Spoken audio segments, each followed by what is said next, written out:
Welcome to Heaving Bosoms, the podcast where each week two best friends recap the plot of romance novels while going on tangents and adding some colorful commentary. Gonna love what we love, do it out loud.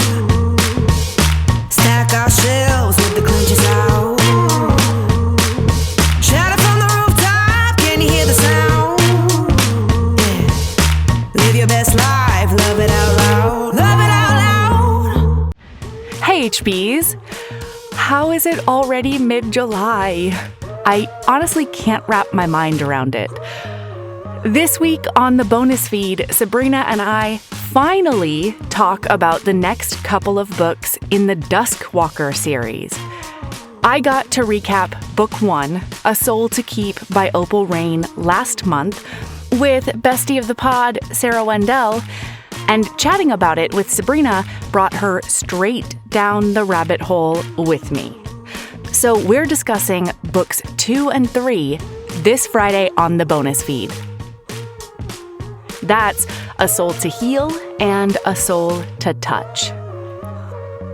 We're so thankful for everyone in our Patreon community. They not only support the show directly, but they're also just like the most fun people ever.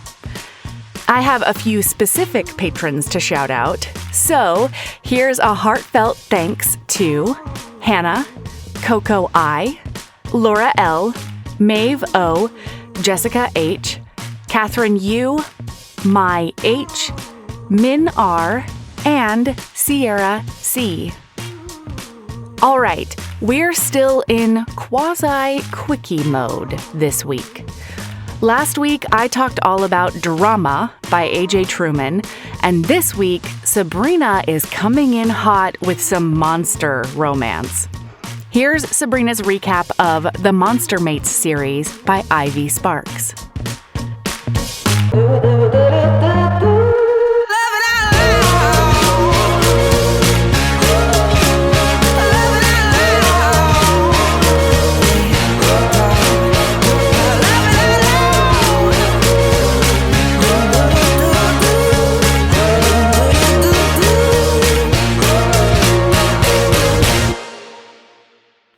All right, Sabrina, I got curious after last week, and I did some research, okay? That's dangerous. Who knows where this could go? Yeah. Where could this go, Sabrina? Well, especially because, as you are well aware, I don't remember what we talked about last week. I have no idea what's coming. No. The only reason I do is because I edit the episodes. So it's pressure for me. Yeah, exactly. So I was wondering, like, when we started doing, like, who's going to do the episode and we were doing rock, paper, scissors, I said Junk and a Poe.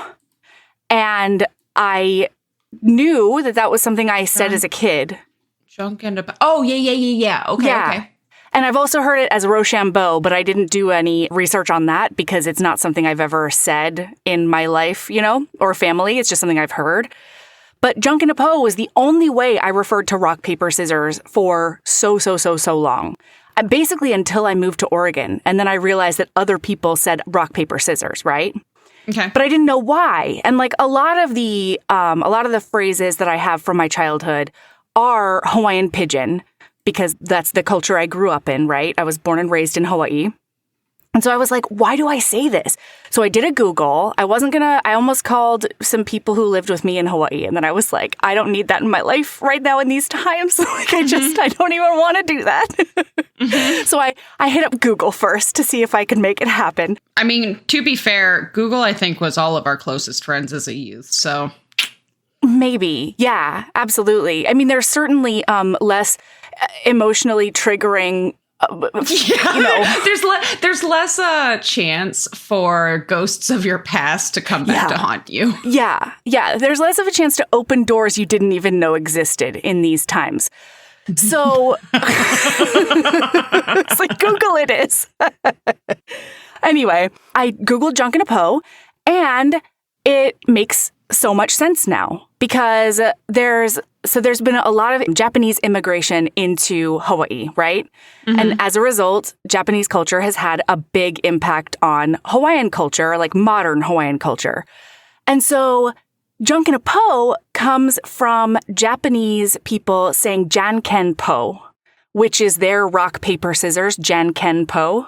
Oh. I might be I don't even know if Japanese is a tonal language. I don't think it is. So I might be saying it totally wrong. But those are like the syllables, right?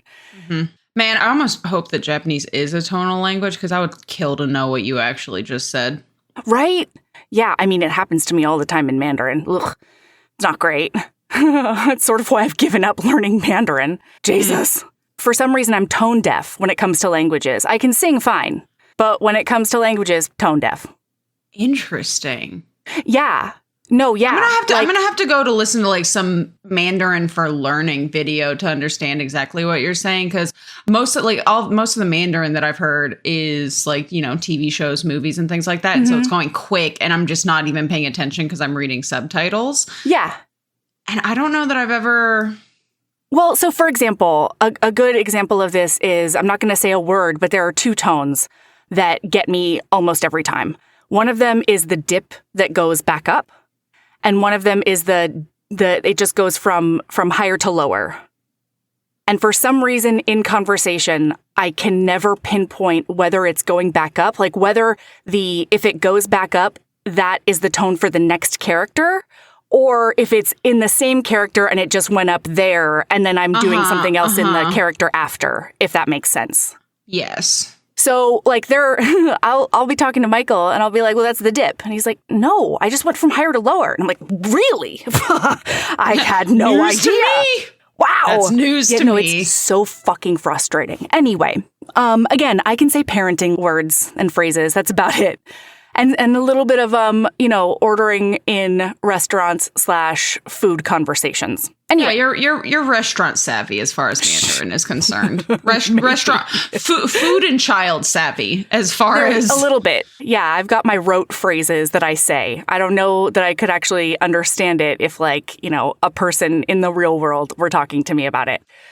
God, okay, that's anyway. such a fucking mood. That's such a mood. I used to think that I was like decent at some languages, and then you meet somebody who doesn't realize that you are a babe. Treat me as if I am I don't know how to feed myself yet. I cannot tie a shoe. I do still need my nappy changed. Yeah. When you speak to me, please. I'm going to need hand signals as well. If you can throw some American Sign Language in there, or just general charades, that would be great.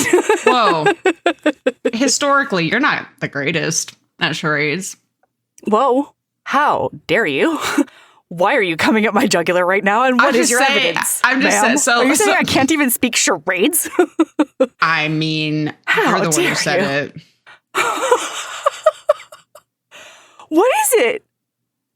What is your evidence? I'm great at charades. What are you talking about? The only people who couldn't understand my I lost my voice charades were my children. Everyone else understood. Including the other kids in the neighborhood. Thank you very much. What a slight. It was rough. Yeah. What a wow. Okay. What a realization that I'm so out of step with my own children. Maybe they're just, I can't come up with anything on the fly to fix the this, only thing I can think, Ember it would never even cross his mind, but I'm pretty sure Valor was trolling me a few times, Ember's just too sincere. It wouldn't even cross his mind. Valor, on the other hand, there were a few times where I was like, you fucking know what I'm saying. God damn it. And you're just making me say it over and over in different ways with bigger and bigger gesticulations, Well, yeah, because the bigger the gesticulation, the easier it is to understand, Sure. Mm-hmm. Look, we're here to talk about Junkin Po. Thank you so much. Actually, we're here to talk about monster mates, but continue. That's true. Okay, so Japanese Janken Po, and then in Hawaiian Pidgin, that sort of got heard, right? And then reformed into Hawaiian Pidgin as Junkin Po. And so it makes so much more sense now to me. I had no idea where it came from other than my childhood. But that is the origin of Junkin Po. Okay. Yeah. Huh. Man, I love going down a deep dive like that where you're like, this thing that I've just always known. Mm-hmm. What is that? Yeah. What is that? Yeah. I mean, again, there's a lot of Japanese influence on Hawaiian culture that I don't think that I didn't even really notice, right? Because it was just the thing that was presented to me, right? As the culture. Yeah. But like Spam musubi is not Hawaiian. The only thing Hawaiian about Spam musubi is Spam. Okay. And then the musubi part is Japanese. It's the rice and seaweed. It's a roll with Spam in the middle and then like put it under a heat lamp. Oh, it's the most delicious thing you've ever had in your fucking life. That sounds so good. Like I didn't realize that this was such a what's the word? Also, I know Spam is not Hawaiian. Don't come at me. It's just a thing over there that's really good. Just I know it's not made there. I know it didn't originate there. Don't even. Well, but like I'm not surprised that it's popular there. It's popular a lot of places where historically, like it's a travel food. Sure. Like, yeah, I'm not surprised by that. But like, I didn't realize that this was such a. I don't even know what term to. I guess like hill to die on. But like, I love Spam. I love Spam. And like people are always horrified, and I'm like, yeah, it's almost like anchovies, you know. Yeah, I love an anchovy too. I think I don't think I've ever had an anchovy. Ooh, I love an anchovy. I love a sardine. I love oh man, I don't even remember what it's called. I just know what the can looks like because it's weird looking. Or it's like an unusual looking can. God, what is it? Is it a Spam? Is it a type of Spam? I don't know. But it like, I think it's a Filipino hash, but it's basically like super small diced cubes with this specific kind of canned meat. Yum. And it is... Oh my God, you like cook it down until it's like essentially like gravified and then you put it over rice and I think I might have to make some. It's so good. I wonder if it freezes. My mouth is watering. Oh no, that's what happens to me when I think about Spam musubi. But I think like Spam is also akin to like Vienna sausages. People who didn't grow up with Vienna sausages like me. Horrified. They don't make any sense to me. They look real weird. I'm not sure that's a good idea. But people who grew up with them are like, yeah, Vienna sausages or whatever. I think most canned meat, unless it's like canned tuna or canned salmon. I think it's most canned meat. People are weird about canned meat. I love a canned meat. Partially. That's fair. If anything, I've really embraced canned meat as I've gotten older and realized that living alone, things in the fridge will perish a second time. In fact, in your household, yes. In fact, things in the freezer are capable of perishing a second time. Yeah. All right, everybody. What we're actually here to talk about is Sabrina's going to tell me about the Monster Mates series. Yeah, so as you probably could tell from last week's episode where Mel told me about a specific book, I'm going full like Quickie Plus style, Patreon style, where you're getting a whole series. You're getting a couple of Quickie Pluses on. So let me give you the quick story about how I got here. You remember how Facebook used to grab me in its cold, clammy little hands and drag me kicking and screaming to something on KU, and then all of a sudden I'd be 11 books deep and come out of a fugue state like I don't really know how I got here. What was I supposed to be doing? Well, I deleted Facebook. I don't have Facebook on my phone anymore, and so I don't end up in doom scrolls. I also don't have Instagram. Basically anything that has an algorithm that would pop things up for me as it deems fit no longer exists on my phone. That's great.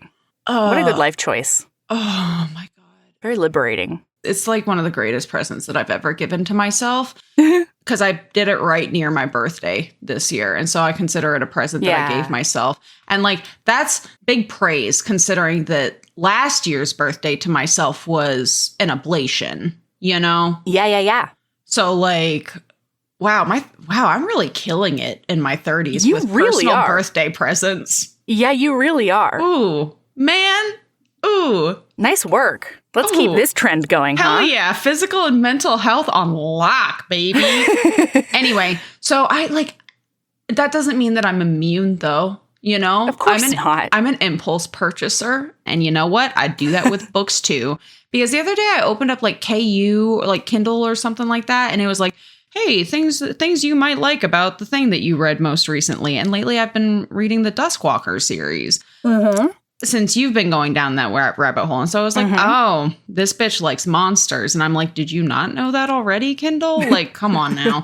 I thought your algorithm was more nosy than that. Anyway. I think sometimes our algorithm gets a little confused, though, because we podcast. Yeah. We have like required reading, right? Yeah. Yeah. This is like the equivalent of it being like, oh, you liked Romeo and Juliet by Shakespeare? Let me pull up some other mid-millennia historical author. And I'd be like, no, never in all my days. I'm good. You know? Sure. Anyway, so this thing popped up and like it decided that I liked monsters. In fact, I went through my fucking library my KU library on there, because the only thing I read on Amazon anymore is KU, right? Because like there are some authors that's the only place you can read their stuff, and that's why I have that subscription anymore. But I read everything else through like library, purchasing it from the author website when I can, Libby, et cetera, et cetera.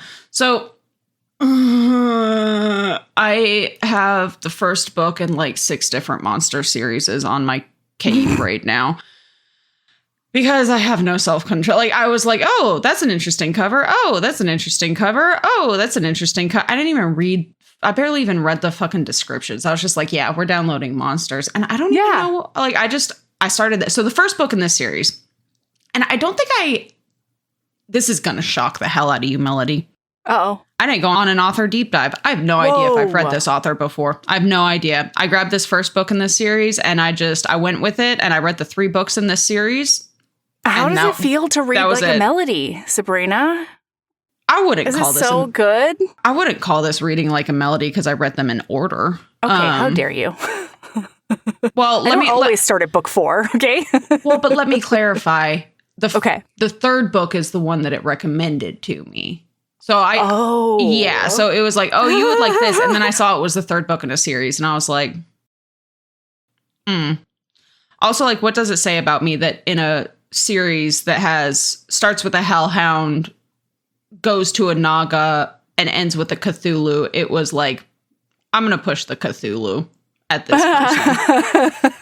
I'm gonna push the tentacle monster at this bitch. I support it. We're going to hook him that way. So anyway, first book in the series, as just stated, is a hellhound. Second book is a Naga, and the 3rd book is a Cthulhu. These are monsters you don't see as often. Yes. Which is very fun. Yes. Delightful. Utterly delightful. And so I think I'm just going to give you kind of like a lowdown on the world real quick, because all of them are in the same world, and this way I don't have to explain the same thing over and over again. Please, world build for me.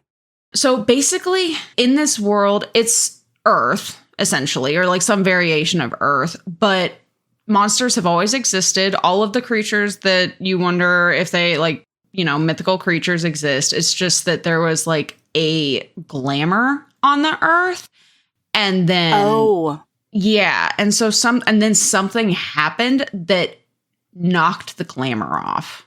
Okay. And some creatures, that wasn't really an issue. If it's a shifter creature, not a problem, because they were just like, oh, well, note to self, I gotta be more careful about shifting. Yeah. Or like if you whatever, but there are some creatures that don't shift, and it's just like you don't look at it's not an elf. You're not like, that's a mildly odd looking human being. No, it's like, oh, this person doesn't have legs. They have a tail or tentacles, or, oh, that's a minotaur. That's hard to hide. Kind of thing. You find out Jim from accounting is actually slithering everywhere. And that's, oh man, that's jarring. Yeah. I'd also, but that's when you get horny for accountants, Oh, golly. All right. Keep going. Yeah. I mean, I'm just saying. Honestly. So what happened to knock the glamour off? That's a great question. Oh, cool. That's a great question. The answer is something. The Patreon listeners will be used to this, but public listener, there's going to be a lot of questions that Melody asks that's a wonderful question, because I'm not reading these for pod. I have notes, because I have notes on everything I read nowadays. Just nuts. But good nuts. There's a lot of nuance that You're just speeding through. Be lost to the speed at which I'm zippy zapping my way, just crunching through these books. Yeah. Or like, the 3 a.m., the 15 minutes before I fall asleep. Falling asleep. I have no idea what those pages say. Oh, yeah. Golly. Boy, that's a even better. Yeah, because I read all 3 of these, even with everything going on. I read them all in like a day and a half because they're like 200-page books. Oh, my God. Which I know that's a bananas thing to say for a lot of y'all. Like, a lot of people are like, that doesn't track. What do you mean? Like, that's not what? Oh, anyway. So, first book, we have Scorched by a Hellhound. I don't know if you could take a gander. Would you like to guess what this hero is? Well, he's a hellhound. Mm-hmm. Does that mean he's got like lava on him though? Like, is it the fires of Hellhound? So he is actually, he's a shifter. So we get introduced in the beginning to a shifter character. So he's like a werewolf. Yeah, he's like a werewolf. Yeah, he's a werewolf. And we start off real hot. Also, like, I was laughing so hard because the main character is some lady. Yeah. What is her name? Zoe. Her name is Zoe. Nice. And she is a new HB favorite career food truck chef. Yeah. She's a food truck owner. And so she is like, she's really struggling. She owns Miss Gumbo's food truck in New Orleans. And I was like, so of course I was like, oh, New Orleans, how sweet. But also like, I probably wouldn't really like your gumbo a whole lot. I support you, but like, I don't like a tomato-based gumbo, which is common in New Orleans. Sure. So anyway, she's like having struggle. She has her secret recipe. She's born and raised in southern Louisiana, and she has her grandma's gumbo, Grandma Violet's gumbo recipe. Can I do a quick tangent? I'm so sorry. I just meant to talk to you about I'm this. mostly shocked that you asked. You're right. Hey, listener, get stoked. Here's a tangent. Oh my God. Speaking of secret recipes, I saw the best, most savage Instagram reel the other day. And it's this guy just sitting in his car. And he says like, I've been going back and forth on this for a while. Been thinking about what I should do, but my mom's a Trump supporter. And so here's her top secret sugar cookie recipe that she's only given to 2 women I've dated in my life. And he explains like the thing you need to do. Like, you need to hold back some of the flour because you'll add more flour rolling it out and stuff. He's giving like all the details on how to make his mom's top secret That's like cookie recipe. That is. But also, like, I love a sugar cookie. So if you have that reel and you want to send it to me so I can make some top secret anti-Trump sugar cookies. I'll try to find it. But oh my God, I was like, this is one of the most wholesome yet savage things I've ever seen. I love a spite recipe share. You're just so done with somebody's shit that you're like, your secret recipe? Nothing's sacred anymore when it comes to you. Guess what? We have the World Wide Web, my friend. That's right. And there are millions of people just as spiteful for me. They don't even like what this recipe makes, but by God, they're going to share it. The word's going to be out there. I love community spite, Yeah, you don't respect human rights. I don't respect your secrets. Yeah. That's what we're doing. Well, and I think it's so funny because there are legitimately people who would be like, I would rather you share the worst thing I've ever done in my life. Yeah. Than my secret recipe.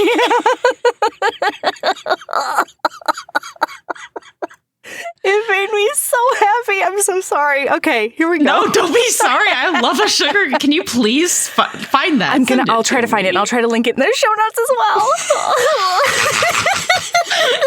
And now we're boarding the spite train. Choo choo. Chugga chugga chugga. When are we off the spite train, Sabrina? It may not, like, this always fascinates me because people are surprised by this, that I'm a petty little bitch. They're like, you? And I'm like, yes, the reason I don't act on it more is I don't remember that I'm supposed to, why I would be being petty or spiteful towards you. But I am, in fact, a petty, spiteful little bitch. You're just lucky that I have the memory of a goldfish or a block of slightly stale, possibly molding Swiss cheese. Okay. There you go. That's the only thing stopping me from being a fucking monster. Yeah. Okay. All right. I found it. I'm going to send it to you. That was so fast. Man, the power of fuck you is strong today. I know. I can't wait. I know. Okay, go ahead. So we have our little struggling food truck owner, and she has a past betrayal, and I don't remember what her boyfriend did, but he's a big old dickhole. Okay. Sure. He's also a chef, and so I was definitely getting opposites attract vibes because like he was also a chef, and I think that they were like supposed to do a thing together. They were supposed to do cooking things. A little collab, and then like he did something that will probably maybe not come back to me over the course of this quickie. Yep. I mean, keep us posted, you know. I'll keep you posted. Did I not just make the comment about Swiss cheese, moldy Swiss cheese and goldfish? Like, you knew what you were getting into. I did. Yeah. So anyway, she has Grandma Violet's secret recipe. She makes a fantastic... Oh, he stole a culinary school scholarship from her or something like that. Like, he took her place or some shit like that in some culinary... He was awarded the scholarship and she was not. Something like that. Or like maybe it was an award. Do anything other than but also apply for the scholarship. Well, and I think he stole her recipes for things. Like, it was fucked up. Like, it was bad. It wasn't like... Oh. But I was less interested in that than monster fucking, so I don't remember explicitly, Golly. You know? Ooh, I don't know. The hero might not be redeemed. Keep going. Who do you think the hero is? That chef guy? No, absolutely not. Okay, good. Thank God. Absolutely. I was like, how do you come back from that? No, you don't. The answer is you don't. So anyway, she's doing like any struggling food truck owner. She's like, how can I get some, like, it's been kind of slow today. What can I do to get a little bit more cash in the bank, you know? And then she sees on social media that there's a fire downtown and she's like, oh no, that sucks for everybody. And then she goes, there's going to be hungry firefighters there. Yeah, there's going to be a lot of people who don't have a kitchen or whatever right now. Like, let's go. Mm-hmm. We're going to go to the fire, you know, and give them some cozy, comfy, homemade gumbo. So she shows up and she was right on the money, you know. The firefighters finish the thing, luckily, and she does like explicitly state, so I made all those jokes. She explicitly states in book, she's like, luckily the fire wasn't bad, you know? Like, if it had been like a death situation, I probably would have just kept driving because that feels like not or you the give most the food away for free thing, or something like that. Yeah. 50% off or whatever, you know. But she's correct. And so all of these firefighters come over, and the side characters in all of these books are so cute. And there's no way that any of these people are getting books. If there are books for them, I'll be delighted because I really want Baptiste's book and also like the Minotaur's book and things like that. But all of these books are in the same world, but none of them touch, you know? Yeah. It's like a shared one. But anyway, so so Baptiste comes up and they're all like all these big old firefighters and they're like, I'm a firefighter. I can handle hot stuff. Give me your spiciest gumbo. And she's like, oh boy. Okay, because it's made with Carolina Reapers. And so she gives them all a bowl of gumbo. And then they take a bite, all of them. And then their eyes start watering. Yo, yeah. And they're like dying, but trying to like keep their cool. And then they're like, one of the guys, Baptiste, he's like, man, I gotta go get my boss. We've been trying to find something spicy enough that it'll get him. Yeah. And so they go get him, and then up walks the hottest motherfucker in the moon. Yeah. In the world. His name... I like it. The moon. Mm. Yep. All of the above. Population is huge up there, I've heard. I mean, they got a lot of cheese, you know? So Lucian rolls up, and he is stone Lucian cold. the Hellhound, huh? Okay. I see what you did there. Ivy Smoke, question mark. Ivy Post. Ivy. You were, I don't know where Post came from, frankly. Okay. You were much closer with your first guess. Ivy Smoke. Sure. So anyway, What is Lucian it? Sparks. Sparks. Oh, yeah, you have to have sparks to get smoke. You are correct. Yeah, you have to have Ivy Sparks to get Kate Smoke. That's where smoke came from. Kate Smoke. A different author. Totally. Interesting. So anyway, Lucian rolls up and he is like stone cold foxy, and she is like immediately aflutter, and she's like, oh my God, what do I do with this? Like, holy shit. And then she hands him a bowl and he takes a bite and looks super chill. And he's like, interesting. Okay. So these are the flavor. And then he just lists off everything that's in there. And she is Pardon horny me, for it. that is a secret recipe, sir. Yes, fair. But also Shut like your goddamn mouth. she's like so horny for it because she's like, he Yeah. can actually taste beyond the heat because she likes He's it got a spicy. palate on He's him. got a palate. And then at the very end, got- he even catches the like secret ingredients and stuff like that. God knows what the Whoa. ingredients are. I don't know. It doesn't matter. He's a sommelier of gumbo. Oh man, and but she's like staring at him with her like jaw dropped, like basically drooling on the ground, and she's like, "Oh my God, this is like so sexy. I'm like so into this gigantic Mongo man because he's gigormous. Obviously, he's a hellhound, but he looks human. Okay, so he's a shifter, and then she is super into it, and then she realized like she's embarrassed because she's been standing there with her jaw dropped, just staring at this man eating her gumbo. Like, oh man, I wish I was that spoon. What a lucky spoon. Like, oh my God, so horny town. And then he walks away, and I don't remember when, but she finds out that he's a hellhound. Maybe the guys mention it, but she realizes at some point in this book that he could smell her. Because she's so turned on. Yes. God, I love a smell and arousal. Oh, same. Yeah. It's so embarrassing. It's so like mortifying, honestly. He But walks it's away. so good. And he does the super chill thing. Uh-oh. After he leaves, he's like, you have a good day and blah, blah, blah. He does a super cool chill person thing of stalk her on social media to find her. And he shows up and he's like, hey, I just wanted to try your gumbo again because like it smelled like it was delicious and something smelled really good. And I just couldn't stop thinking about it. The complexity of your flavors was just like something I was dreaming about. Yeah. And somehow he ends up inside of the truck for some. Yeah, can I see how the sausage is No, I made? remember. She steps out because this is the least sexy thing I can think of. She steps out of the truck to talk to him. Yeah. And while they're out there, she forgot something on the stove. And so it gets set, like the inside of her truck sets on fire. Oh, and so my God. he ends up jumping in the truck and fire extinguishing it. And then she goes back in the truck with him. And all I could think was, look, I don't know if any of you have ever set off a fire extinguisher. Okay. It is not.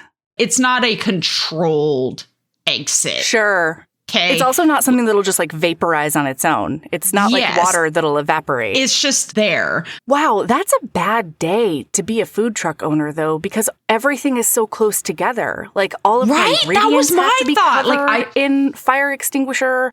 I couldn't. It's going to take her 3 days to get the whatever that substance is out of the nooks and crannies of like the stove and the, all the bullshit. Jesus. Yes, accurate. So anyway, they do that, and then they're chatting, they're talking, they're like getting all close and talking and being flirty, and then they kiss. Yes. And now they're making out in this, I couldn't stop thinking about this fire extinguisher The filled foam is just on her butt food now. truck. They're making out, and then he like picks her up and puts her on the counter, and he's like, Butt full of foam. I want to touch you. Just squelching in the foam. And then he's like fingering her, and they're like making out, and her pants are on the floor. And then he's like, I have to taste you. You smell. That's the smell that I couldn't get out of my head. It's your arousal. That's what it is. He's like, I can smell you. And she's like, oh, he could smell me. The secret ingredient was her arousal. For him, anyway. Hilarious. Yeah. And he's like, okay, cool beans. And so then he goes down on her, squelching through this foam. Sure. And like, just like I said, it's from somebody who like gets stuck on detail. Sometimes it was delightful and rough, you know? Sure. So she ends up they end up exchanging contact information because they're like, she's like, well, I am going to a cooking competition like this weekend or something. If you wanted to come. And I was like, that's a bold fucking move. When you're busy, you're running around like a chicken with your head cut off, you're sweating, you're already nervous about the fact that you're in a competition. Like, ma'am, that's a bold ass move. And so she goes there. He is not there. She doesn't see him. She can't find him. Also, hellhounds like innately know their mate. And so he's like, oh man, that's my mate lady. And boy, I want to be with her for the rest of my eternity existence. But also, like, I just met her. So maybe I should cool my jets and let her. I should play it cool a tiny bit. Otherwise, I'll scare her off, maybe. Exactly. And so he's like, okay, gotta play it cool. And then, like, I think it's like day of the thing. He ends up having to go to a fire. So he's running a little bit late. And as far as she's concerned, he just hasn't shown up. And so she's at the competition. She does her gumbo. She goes up, and then they find a chicken bone in her gumbo. Oh, like no. Like a sharp chicken bone, which I've never not had a chicken bone in my gumbo. Are you so like, she talks about how like she like cooks the things. It was just very interesting. It's more thought than I've ever put into gumbo. Like gumbo is, for as far as I'm concerned, is you make the roux, you throw in the trinity, you do all of the stuff you have to do. And there's a bunch of shit and liquid in there, and you just leave it. And then all of a sudden, magically, you have gumbo. There is no deboning in this household. Absolutely not. So anyway, she does it. They find the bone, and she's like, there's no way that they could have found a bone in there. Like, I've never done that before in my life. There's a saboteur afoot. Well, in the thing, her ex is also competing. And so after the competition, he comes into her tent and he's like, oh, so sad that they found a bone in your gumbo. Like, menu. And he's also using her her recipe that he stole from her. And like, it's a whole thing. And then he's like basically giving her shit. And then from behind him, Lucian rolls up, and Lucian is so pissed that he has wolfed out. He is in full fire wolf. And because he's a hellhound, there's like brimstone and smoke and fire, and it smells like all sorts of whatever. And he's like, get away, like, you're such a little asshole. And then obviously her ex like runs off like a little scaredy cat. Of course. And then he's like, are you okay? And everything. And then he shifts back, and he is stone cold naked. But yeah. Usually when he shifts, his clothes go with him. But apparently he was so mad that when he shifted, his fiery wolfiness incinerated them. And so now he is hot as hell, completely butt-ass naked. And she's just like, oh, that's a penis. And he's like, oh, that's a penis. And he's like, do you have something I can cover myself with? And she's like, yes. My tongue. What? What? I'm so sorry. I'm sure she says something different. Well, so she hands him 2 aprons. And so he ties an apron on the front and an apron on the back. And so now he has like a little, like he's basically a chef kilt. Literally a walking advertisement, though, because her aprons all say Miss Gumbos on them. No. And so she has that. He is completely naked now, except for a tiny apron on the front, a tiny apron on the back. Thighs out, suns out, thighs out, or whatever. Guns out. That's the term. Anyway, so he drives her home. He's like, I want to. Oh, You quick. Thanks. Oh, you swift, ma'am. And so he ends up, he's like, let me drive you home. I want to make sure that he's not around to like fuck with you. I'm gonna take care of you, lady. You know, I'm gonna be your protector. And so he ends up going home, getting changed, blah, blah, blah. And then he drives her home. And then obviously they get up to some sexy business at her house because she's like, do you want to come up for a pour over? I make a mean French pour over, which was a weird flex. Is that coffee? In the evening. Yeah, it's a type of coffee. Okay. But also, like, I guess it's not a weird flex. It just threw me up. But hey, you know what? Trying to get skies out, thighs out, hottie McHotterson in your house? What are you going to do? I'll accept anything. I make a mean lot of things. I make a mean laundry basket. I got some washcloths, if you want to look at them. And actually, like, it's really some of them turned look like doilies. They could not cover your junk, but we could workshop it together. There's a lot of them. Mel, you haven't seen the update. The last time I talked to you, there were like, I think 10 I showed you. And now there's a lot of them. I love it. Yeah. Don't be surprised if like that's what you get for the holiday. You know what I mean? Perf. Yep. Yeah.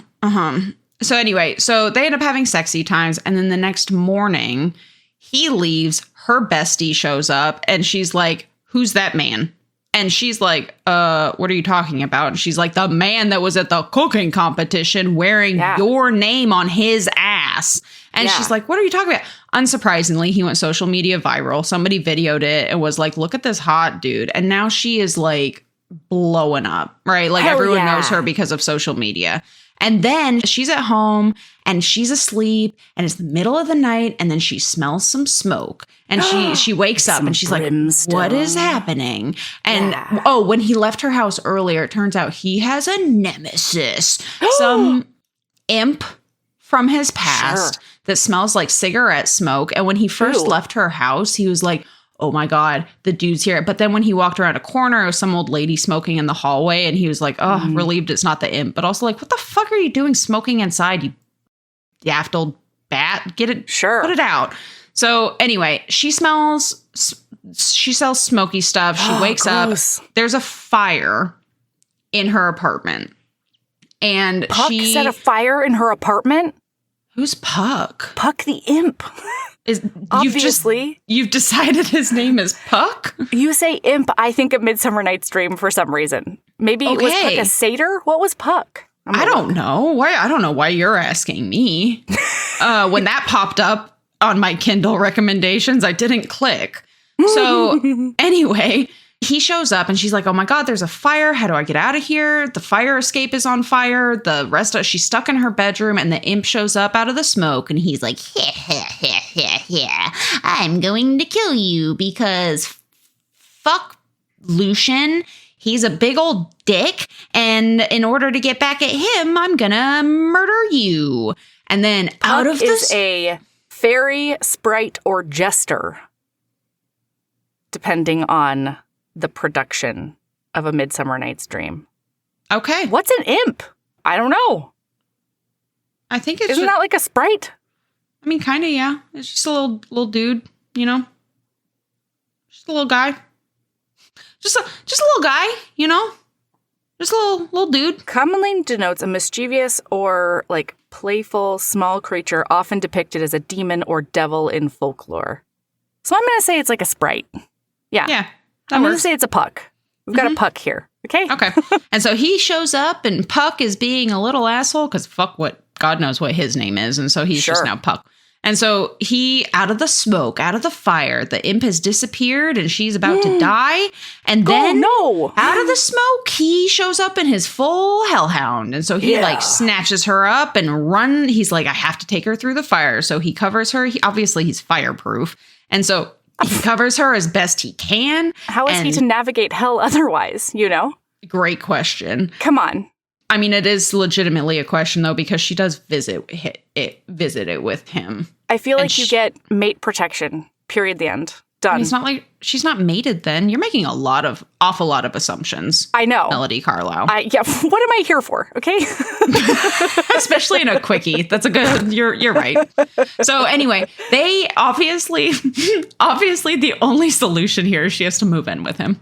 Yes. To stay safe. obviously. I mean, and so she moves how him. else can he protect her, Sabrina? Exactly. Like, obviously, she has to just officially move in. All of her shit's gone.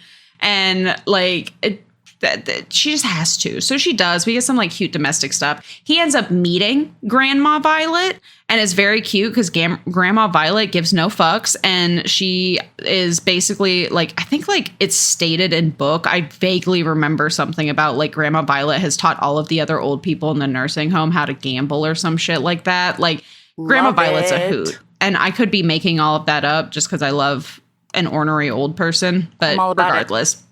So they end up doing like all sorts of cute things. They go shopping together and she has decided to enter another cooking competition because the one that she got beat and sabotaged in was local. It was like, you know, a local one, but the next one is a big deal. It's like a national. If she wins this one, then everybody, oh, by the way, her ex won the last one. No. Yeah, just to add insult to injury. Bullshit into her thing. So they go shopping and she's like, I'm trying to find the perfect heat for my gumbo, and they're shopping and he's like, you know what would really give it like a really special kick is a hell arousal.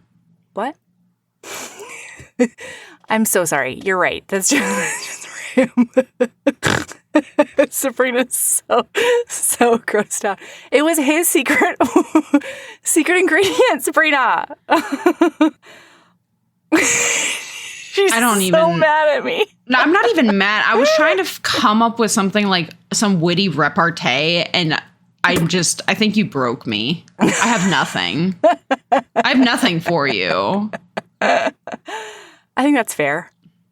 So the actual potential secret ingredient is a hell pepper. Okay. Because she takes it to the fire station. We get to see some cute stuff with all of his buddies at the fire station about like, they're tasting the gumbo and they're like, this is the best thing I've ever had in my life. And like, how delicious, blah, blah, blah. And he's like, you know what a good special secret ingredient for you would be that nobody else would be able to get is hell pepper, which is obviously a pepper from hell. You have to get from hell. No, stop it. And she's like, hell yeah, let's do it. So they decide. They go on a little trip to the underworld. Are mythological ingredients allowed? Are supernatural ingredients allowed? They're not allowed. I guess they can't make a rule against it, right? Yeah, until they encounter like they it. haven't, like whatever. She's going to be the reason for the rule. By the way, in this world, it's very much, I mean, you can imagine that some humans don't have an issue with the fact that monsters are real and that Jim from accounting is secretly a Naga or like a snake boy or something like that. And then some people are like, they got some fucking problems with it. Sure. She is somebody, she's never had an issue with it. She's like, I guess we have monsters now. Like, that's fine. Yeah. Yeah. Everyone's got to eat. This is our new reality. So, yeah. But like some people don't. And so she ends up down there and he is just elated. By the way, he was horrified that she saw him as a wolfy boy before he could like even really tell her all of the bits about what's going on. Because hellhounds are super uncommon. They live for a super long time. There's not a lot of them. Like they're also, because they're shifters, you may not know that you know a hellhound. And so like they're generally pretty private about the fact that they're, monster boys. So they go down there. It's adorable. And then they like, while they're down there, they're like, you know what we should do while we're here? Like, let's experience hell in like a fun way. So they like go to his favorite club. Like they go to like a restaurant. They go to a field trip. It is a field trip. And guess what? He has confessed to her already. Like when they had sex at some point, I think it may have been when they were at her house or maybe at his house after the fire. Maybe after the near-death experience. Probably. I mean, adrenaline horny, almost died horny. We've all been there. So anyway, he has confessed to her. He's like, I'm pretty sure you're my mate. And by pretty sure, I mean, you definitely are. But I will not bite you unless you're into it. Unless you consent to it, basically. Like, I'm not interested in tying you to, because this isn't something we can take back. So like, if you're not interested in tying your life to me, I will be the saddest puppy but I will walk away with my tail. But that's my problem, not yours. Yeah, exactly. And she's like, okay, well, I'm not quite there yet because I was burned by my ex. And he's like, I can put out that fire, but he doesn't say that. That's cheesy. That was so funny. I'm so delighted by myself right now. So anyway, he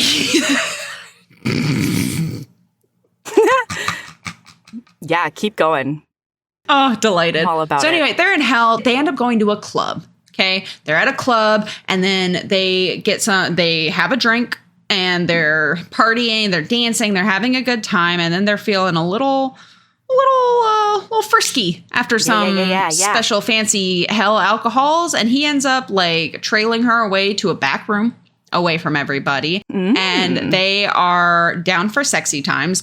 By the way, in order to not gnaw on her like a chew toy and mate her accidentally, like some of their dirty talk in other scenes has been like mate talk, basically. Yeah. And she'll be like, bite me, mark me, whatever. But it's like, it's all horny talk. And so he ends up like straight up just like chomping into the pillow next to her head and like, like she, it's so cute. It's so dumb. It. And so they're just, living their life and they're dancing. They go to this back room. They're having sexy times. And then she's like, do it. Mate me. Mark me. And he's like, what? Are you serious right now? And she's like, yes, there's nothing I want more than you in this world. And I love you with every beat of my human heart. Wow. And he's like, all right, bet. So he does a chomping. And then they prepare for that contest. And turns out her ex is one of the judges. Ugh. And she's like, holy shit, there's no way that I'm going to be able to win this because like he's there. He's going to poison all of them against me. Like this super sucks. He's such an asshole because to be clear, he is such an asshole. Absolutely. And so they're like, okay, well, let's figure out where to go from here. Right. We're going to make this work, whatever. She goes up, she does the thing. He is not there because it turns out he does find that imp, murders that imp. Or no, he doesn't. Oh, no. Yeah. I don't remember. At some point in the book, he finds the imp. Maybe it might be after this, actually. We're going to pretend it's after this. That's what I'm going to tell you about it. So she ends up giving the gumbo out to all of the judges. She's like, I'm definitely going to lose I'm not going to win this because my ex is a fucking douche canoe. And then he eats it and he starts crying. Because it's just like what his grandma made. Turns out he's 1/8 demon. Of course he is. 1/8 demon. This gives him flashbacks to his grandma making hell pepper soups and stuff like that growing up. And he's crying. He's like, you win. And so she ends up winning. It's delightful. Now her name is in all the papers, all of these things. And at some point she's in the sea, like in her truck or something. And then she smells some smelly stuff and walks outside. And it's that imp. And that imp is like this dude. Because it turns out what happened is hellhounds historically, the reason that Lucian is a firefighter is essentially to make up for his past. Because in the past, hellhounds would just go fucking raise cities. Oh, shit. Like set them all on fire and whatever. And he feels bad about it. And there was I don't remember what happened with the imp. He like beat him up or something like that because the imp set a house on fire that had like families in it and he was pissed about it. And so he like almost beat the imp to a pulp, but then he didn't kill him. It was a whole thing. But the imp is basically looking for revenge. He ends up banishing him back to hell with some fancy, spell. He's like, and then like big flash of light and the imp is just gone for good. Whoa. That was my spell if you didn't get that. So yeah. And now she's going to open up a actual restaurant because she's so popular and also keep have somebody like do, food truck stuff. And then there's like some kind of epilogue like 3 years later and the end. Happily ever after. They're together. Love it. Yeah, it was delightful. And so I had no idea what I was walking into because, it was a fun read. It was like, it was quick. It was snappy. There was not a whole lot of, in between bits, it's just main point. It's a 200 something page book. Love it. It's just bing, boom, bong. So, all right, bing, boom, bang. Anyway. Sure. So next up, we have Bound to the Naga. And in Bound to the Naga, we meet Aubrey.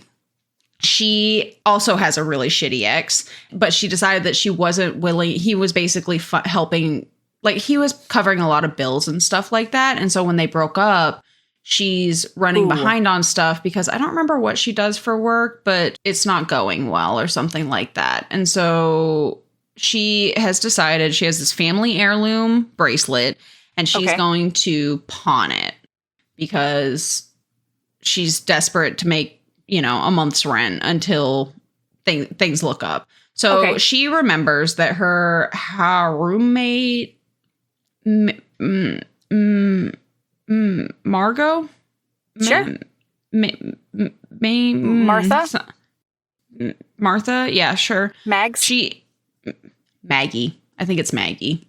Maggie, great. So she ends up, at one point, her friend had pawned her ex's comic book collection or something like that because he was also a dick.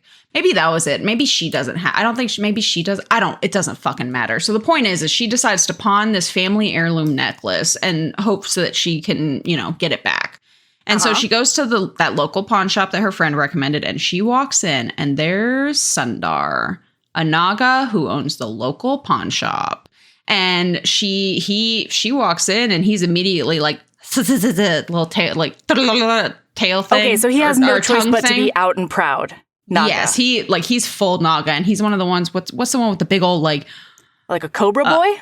Cobra Boy, like King Cobra Boy. Like he's ginormous, and oh boy, she walks in and he does his little like snaky tongue like taste in the air thing. Yeah. And he's like tasting those pheromones. Damn, I think I might be into this. Yeah. News spoiler alert. He's very into this. And then she's like, I need to pawn this bracelet. I would like to get it back. And he has always been historically very, very forgiving, right? Like he does low interest rates. He's a good pawnbroker, you know, because he's not in it for pawning. He doesn't need the money. It turns out his history is he's also been around for a gazillion years. I think he might be immortal. And he historically was a temple guardian. That was his job before everything went down. And then he realized, like, I don't really like being a temple guardian. I kind of just want to mess around with like little treasures and like create like my own little hoard and like find all of these things. And so he became a pawnbroker, right? Okay. And so, because that's a good way to get, you know, little treasures. Yeah. And so historically he like gives all of these things. And then he's like, you have 30 days and it's a 10% interest. Which is like literally the minute it leaves his mouth, he's like, what the fuck, dude?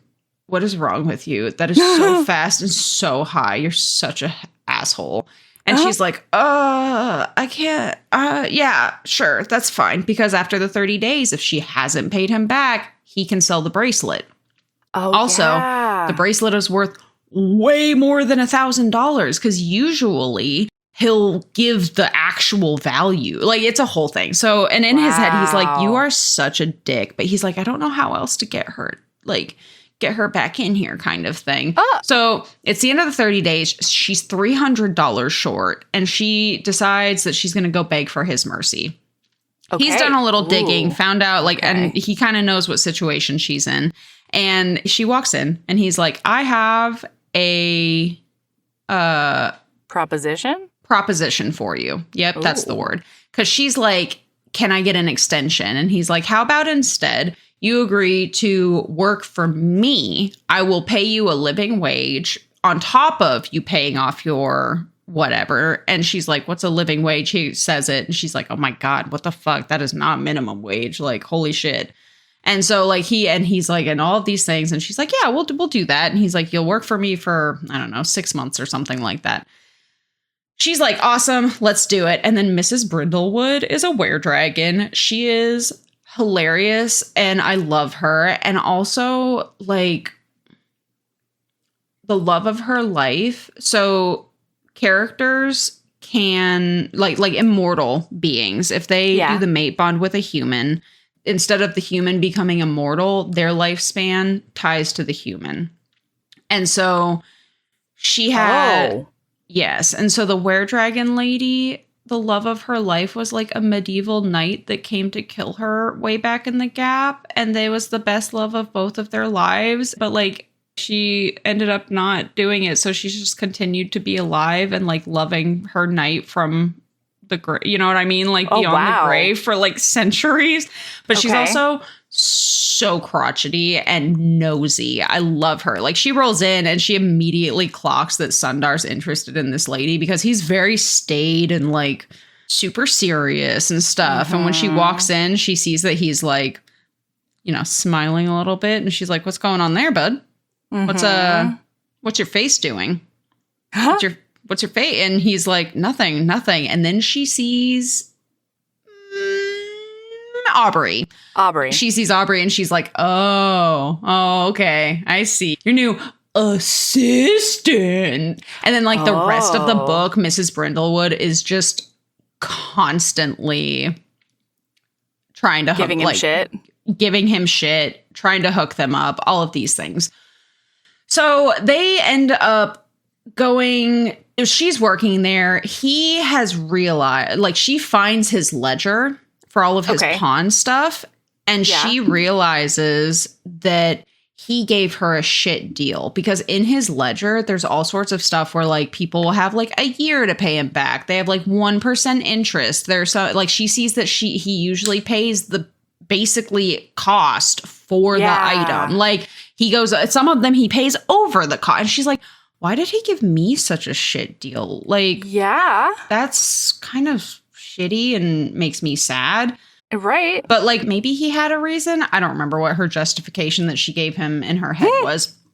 But meanwhile, he's feeling like such a fucking dick. This is like a month and a half into the book. And he's like, I'm an asshole, but also like, this is the only way I could think of to keep her close because I'm emotionally stunted. And like, he's like, I'm afraid of being vulnerable and like all of these things. And then one day his ex, Nalini, shows up. They used to be temple guardians together and they were together. And then she shows up and she's like, what are you doing, Sundar? Like, this is your human phase and I think it's stupid and you should really come back because like Naga cultural expectations and like, we're meant to be together. And then Aubrey steps up and she's like, hey, you're a righteous bitch. And Sundar's like, oh my God, somebody like stood up for, oh my God, Aubrey, my little heart, my little Naga heart. And so Nalini is pissed about it. Nalini's like, oh, this is a fucking piece of shit little human, but whatever. Okay, I'm gonna leave. And then they end up having like, they're trying, like the sexual tension is building. He keeps like, he won't even realize it, but his little tail, because like a Naga really wants to like cradle the love of their life and like, touch them and like wrap around them and keep them safe and protected. And so like they'll be like looking over something while he's teaching her about magical artifacts. And then all of a sudden his little like she'll like look down and his little tail's just like curled around her ankle and she'll like she'll like smile and then he'll notice it and he'll like rip it away like, oh my God, I'm so sorry. I didn't mean to do that because it's instinctual. He's not meaning to. He's just coiling around her like a little nerd. I love it. And it's so funny because he's so staid. He's so serious. But like, ooh, his little tail is like, hey, girl. Hi. Hey, what you doing over there? Hello. So they end up getting a call. Okay. They end up getting a call for a real estate appraisal for this like recently deceased like historian or like professor or some shit like that. Okay. I have a question for you, Mel. Yeah. How long is a long enough road trip to require you to get snacks at the gas station? Like in the middle? No, like you're starting the road trip and you're like, oh my God, we're going on a road trip. I have to go get things. I'm going to get some like circus peanuts and I'm going to get some chippies and I'm going to get some like candy and I'm going to get like some sunflower seeds. Okay. So he asks her to drive him because he just never learned to drive because he is a little Naga boy and apparently they can move through the shadows and like move like super fast with their tail. They're like, and they're like, and then all of a sudden they're like across the country. And so he asks her if she'll drive him. She is like, hell yeah, road trip. Yeah. This road trip is 1 hour. Oh, okay. It was bananas. That's a drive. That's a drive. No, you know what? It's because we've lived in the country. That's going I to was Walmart born and home. raised in Southern California, and you drive an hour is nothing. Yeah. And then Yeah. on top of that, and then living like Lafayette, an hour drive is nothing. And I know for you, an hour drive, like it was just that's such a city thing. I did that. That happened too. My friend lives in Reading in England, and they were like, yeah, it's not like super far from London, blah, blah, blah. And then I was talking to some people and I was like, oh yeah, I'm headed to, Reading for the weekend. And they were like, oh my goodness, like you're gonna like just for the night kind of thing. And I'm like, yeah, it's a 45-minute train ride, bro. Like What? Yeah. plus I can just sit. It's a train. I don't even have to drive. I'm used to driving like they're like, oh man, yeah, it's so far or like, oh my God. One of the guys, he was like, yeah, I used to have to like travel. I used to have to travel cross country for work.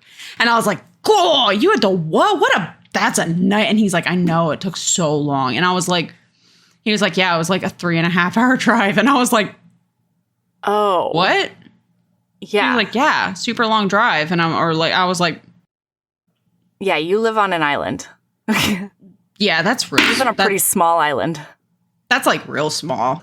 It's 4.5 to 5 hours Sure. to get from where I used to live to where I live now. And I used to do that for a 2-night trip to visit my friends. Like that's bananas to me. But anyway, I know we all have different experiences in life. So while they're driving, they're doing a little chat. They're in Texas and they start talking about relationships. And he explains a little bit about monster human relationships and like the choices that you have to make regarding mortality. So now she is on the in that if this immortal Naga boy Mates gets her. with her, he will eventually die. He doesn't have to mate her, but like he can. And then they have like an emotional breakthrough where like he's like, I really like you, and the reason that your ledger entry looks like that is because I didn't know how else to talk to you because I'm really bad at talking to girls.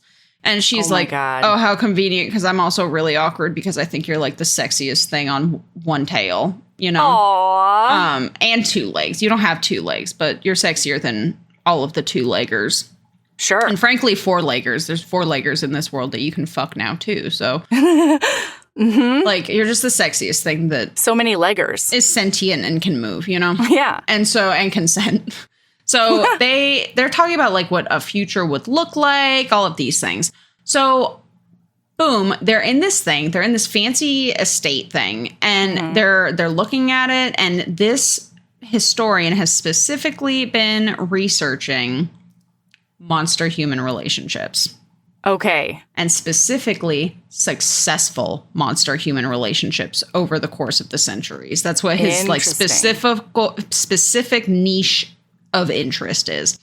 And of course, there's this fancy artifact boy over in a corner, and it starts glowing.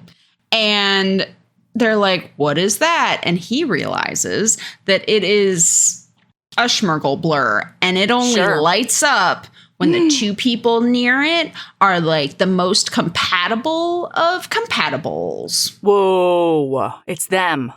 And she's like, ooh, what's that? And he's like, oh, it's a thing. Because he doesn't want to tell her Yeah. He doesn't want to that freak because out. he's afraid. Yeah.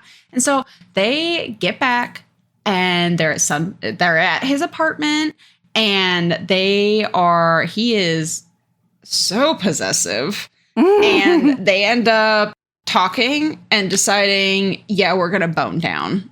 And so they go up to his apartment. We get some tail action. We get I don't think that they have penetrative sex because I don't think she learns about the hemipene yet. Okay. Yeah. He does have, snake Maybe dick, you want to which slow means roll that. 2 of them. Yes.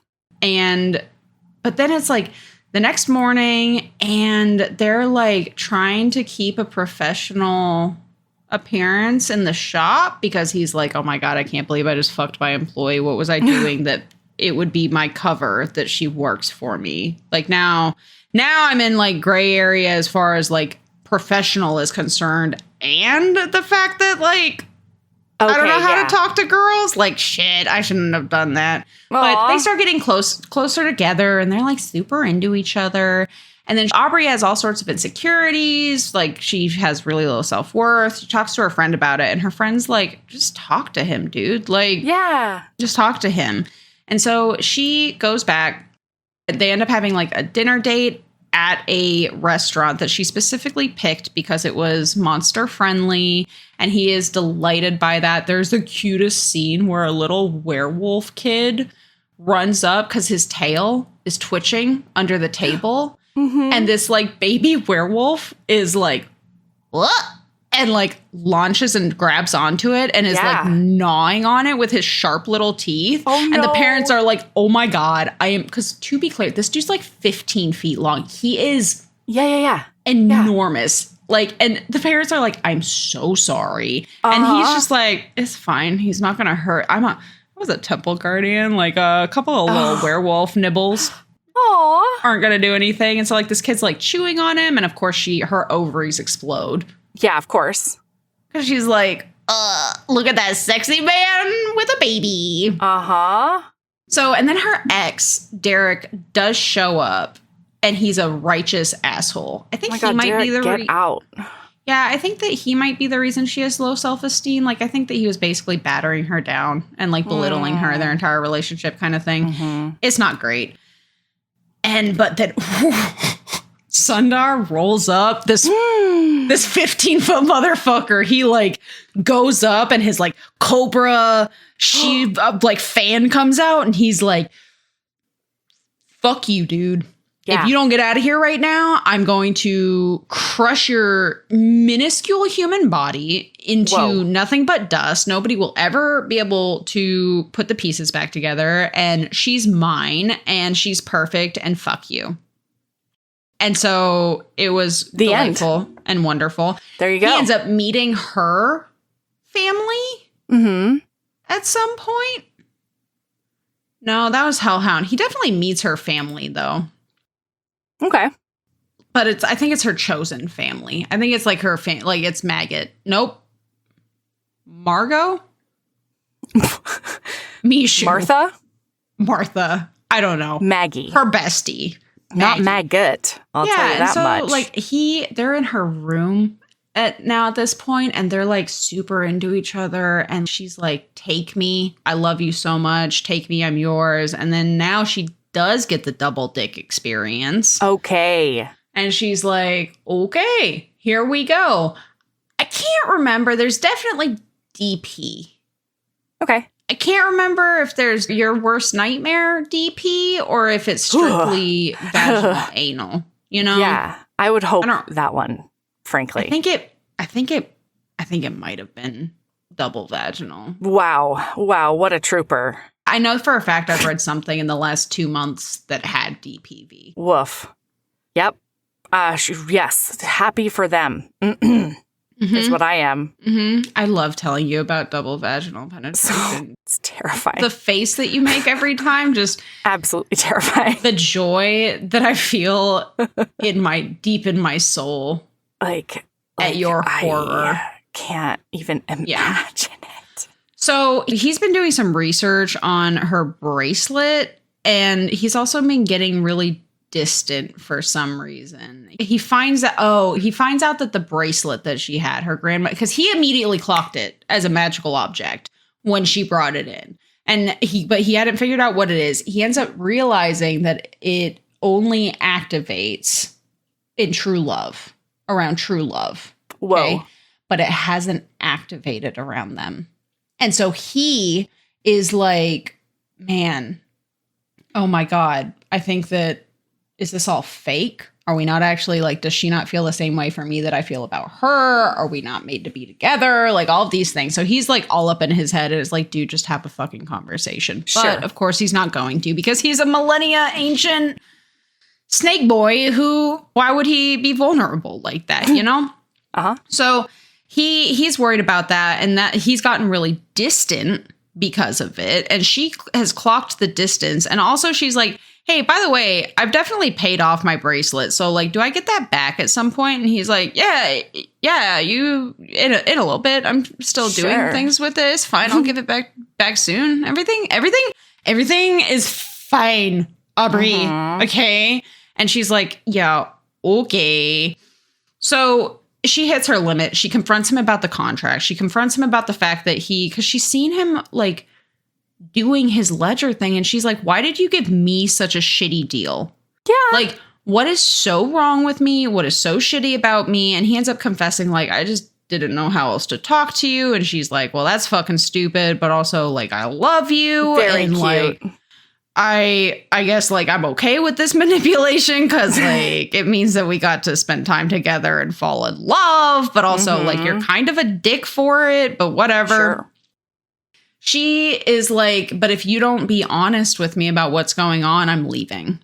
And he's like, ugh, no, don't do that. And she's like, all right, well, tell me what's going on. And he's like, no, I don't want to do that. And she's like, okay, well, if you're not done figuring your shit out by the time I'm back for lunch, I'm outie. So she goes to lunch and then disappears. She gets stolen. Nalini has stolen her because Nalini is convinced that Sundar is hers and that this human, she's like, I can't believe that he's so attached to you. You're supposed to be mine. Like he's supposed blah, blah, blah. She has her whole villain monologue. He realizes what's going on. So he ends up using her bracelet because he still has it to like use a waystone or whatever to like figure out where she is. He ends up finding her. There's a big fight, like Fighty Fighterson, and like he like and then Nalini realizes she's gonna lose, but she's like, you know what I can do in this last ditch effort is murder her. Whoa, okay, that escalated quickly. Yeah. And so she ends up throwing her thing, and he's like, Aubrey, catch! And she catches the bracelet. He throws it at her because it's a protection amulet is what it is. And so she puts on the bracelet and boom, there's a shield protecting the both of them. Nalini slams into it. He's like, if you don't leave, I'm going to fillet you and murder you real dead. And she's like, who knows? And I'm going to leave. So she does. And it turns out the reason the bracelet hadn't activated in the face of their true love. Yes. Tell me why. Because she wasn't wearing it. Sundar. Oh my God. Bro. Oh my God. Sundar, I'm going to need you. You're such an idiot. Wow. There we go. Yeah. So I do have a quote for this one because he looks to her and he says, I've lived long enough to know that time means nothing without purpose, without connection. What use is centuries if they're spent merely observing life rather than living it? And like, it just hit me real hard in the feels because he's like, I don't want eternity. I'm not interested in eternity. I want you. And I love you. They end up together. And now she's like, she does some like flirty. She's like, I'd like to, renegotiate the terms of our contract. And he's like, hell yeah, let's go. And then boom, we zippy zap. It's 2 years later. They have a baby Naga wreaking havoc all across the store. She's pregnant. Mrs. Brindlewood is delighted. And of course, Mrs. Brindlewood is like, you're together. All thanks to me. I love true love. Hell yeah. And they're together forever. Yay. It was very cute. It was just a fun little romp. Both of these were just fun little romps, you know? So baby is Naga? Half Naga, yeah. But what does that mean? Naga? No. I mean, like, what does it look like? It's got a tail, but like, does it have a hood? He has arms. I'll let you use your imagination for that one. That's a question Mel. for somebody else, frankly. I feel if you're, you know what? If you want that kind of detailed information, you should read the book yourself. You're right. You make a great point. Like, and it's like, I love that you asked me that about an epilogue of all things. In what world am I clocked? I'm already thinking about my next book when I'm reading an epilogue. Like by the time I see epilogue, I'm like, okay, let's go. I hear you. I just, for stuff like Naga's, it's like she's not going to lay an egg, right? But he requires eggs if he's like a snake. And so how does that work with the thing? I may have taken it. Is it a mammal or is it cold-blooded? I may have. I'm curious. I feel like eggs may be involved though. I've read something recently where a lady does have an egg in her. It might be one of the aliens though. Okay. That I've read. All right. Really, it's kind of, that's one of the problems when I read is like, it's not like I can be like, oh yeah, the single monster series that I've read in the last 6 months is the one that has the lady that lays an egg. Absolutely. That's not how that works. I read a lot of weird things. Yeah. Absolutely. Yeah. Anyway, and now we're on to my little favorite one. Ooh, it's your favorite one? Yes, all of these were fun, but I think Cthulhu was my favorite, which, if that's not on brand. I mean, the algorithm gave it to you for a reason. It really did. It really did. Yeah. So we have Ash. She is a lighthouse keeper. She's at a local fisher town. She was born and raised here. Her parents were fisher people. Her dad died at sea. Her mom continues to explore, the world on the deck of a ship. Her mother is, essentially an absent mom. She broke when her dad died. Oh, yeah. It's sad, Yeah. So she basically abandoned the kid because, she couldn't stand to be around her. Oh, wow. So there's a storm. There is a storm in this little local town, and she is inside of her house, and then she hears a weird kabang noise from the boat shed. Okay. And her thought process is, maybe something happened to the shed. My thought process is, even if it did, what are you going to do in the middle of a raging storm? Yeah. I hear a weird fucking noise. I'm not going outside. No, I hear a big kabang outside and I'm safe. That sounds like a problem for tomorrow, Sabrina, frankly. Oh, yeah, that kabang can get investigated when no other kabangs are going to happen on my head, maybe. Yeah, exactly. But she goes on out there and she's like, let me see what's going on. And then this would have been just further proof that you should have stayed inside for me. Because this motherfucker, I'm pretty open about the fact that I'm a monster fucker, right? Sure. It's no surprise. Mm-hmm. Nobody's like, oh, shocking, Sabrina would fuck a monster. One of my favorite things to do is if I'm gauging how cool my potential sexual partner is with some weird shit in bed, I'm like, so how do you feel about nodding? That's my opener, because if you're going to be weird about nodding, this isn't going to work. Okay. That's pretty low, frankly, on the list of like weird shit I might talk to you about and find horny in books, right? Like if you're going to be weird about nodding, yeah, it's going to be real weird. Yeah. Yeah. This is too deep endy for you. You can't hang. My meter is broken and yours has never been above a quarter, Sure. Like that's just not going to work. So anyway, I say that. I talk a big game about saying that for somebody who, if I fucking opened a door and there was a tentacle thing in there, I'm fucking out. I'm not sticking around. Hell no. What? I hear a kabang. I'm already out of my comfort zone walking to open up the shed and check on some shit in the dark in a storm. And I open that thing and there's a gigantic tentacle monster that I don't initially clock as a sentient being. Yeah, no, I'm out. What kind of monster fucker are you? Jeez. Apparently a bad one. Apparently a bad one. I'm not even close to adventurous enough. But then, like, immediately it went, to be fair, if they said something like, hey, wait, I'd be like, oh, hold on. hang on. Here we Just go. a sec. Let's fucking go. If it was daylight out, it'd be fine. If I opened up like a shed in daylight, it's the fact that it's dark. I'm already like nervy, you know? Yeah. In this instance, I'm already nervy. I'm like, what's that bang? And I'm not thinking to myself, wow, I hope that I get banged too. You know, like that's just not crossed my mind if I hear bang outside at night. Not even close.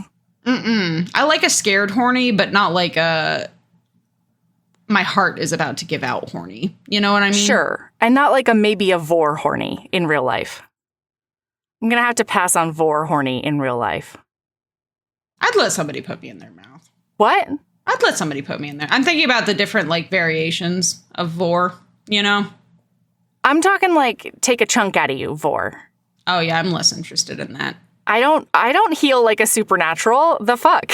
Well, I was specifically thinking of a book that I read by Cleo Evans, that the fact that I remember the name of the author and the scene, that says a lot, especially because I think it's been like 3 years since I read this series, but it left an impact because there is a scene, it's an MMF, they're together, one of them's a dragon shifter and he's in dragon form and the other guy ends up in the dragon's mouth while he's shifted. And then, like, I think he humps the dragon's tongue to completion because he's so horny about being inside of his partner's mouth like that. And I was like, fair enough. You know what? I think I would also hump the tongue in that I'm going to give it to you. I'm going to give it to you. Like, I'll try anything once, you know?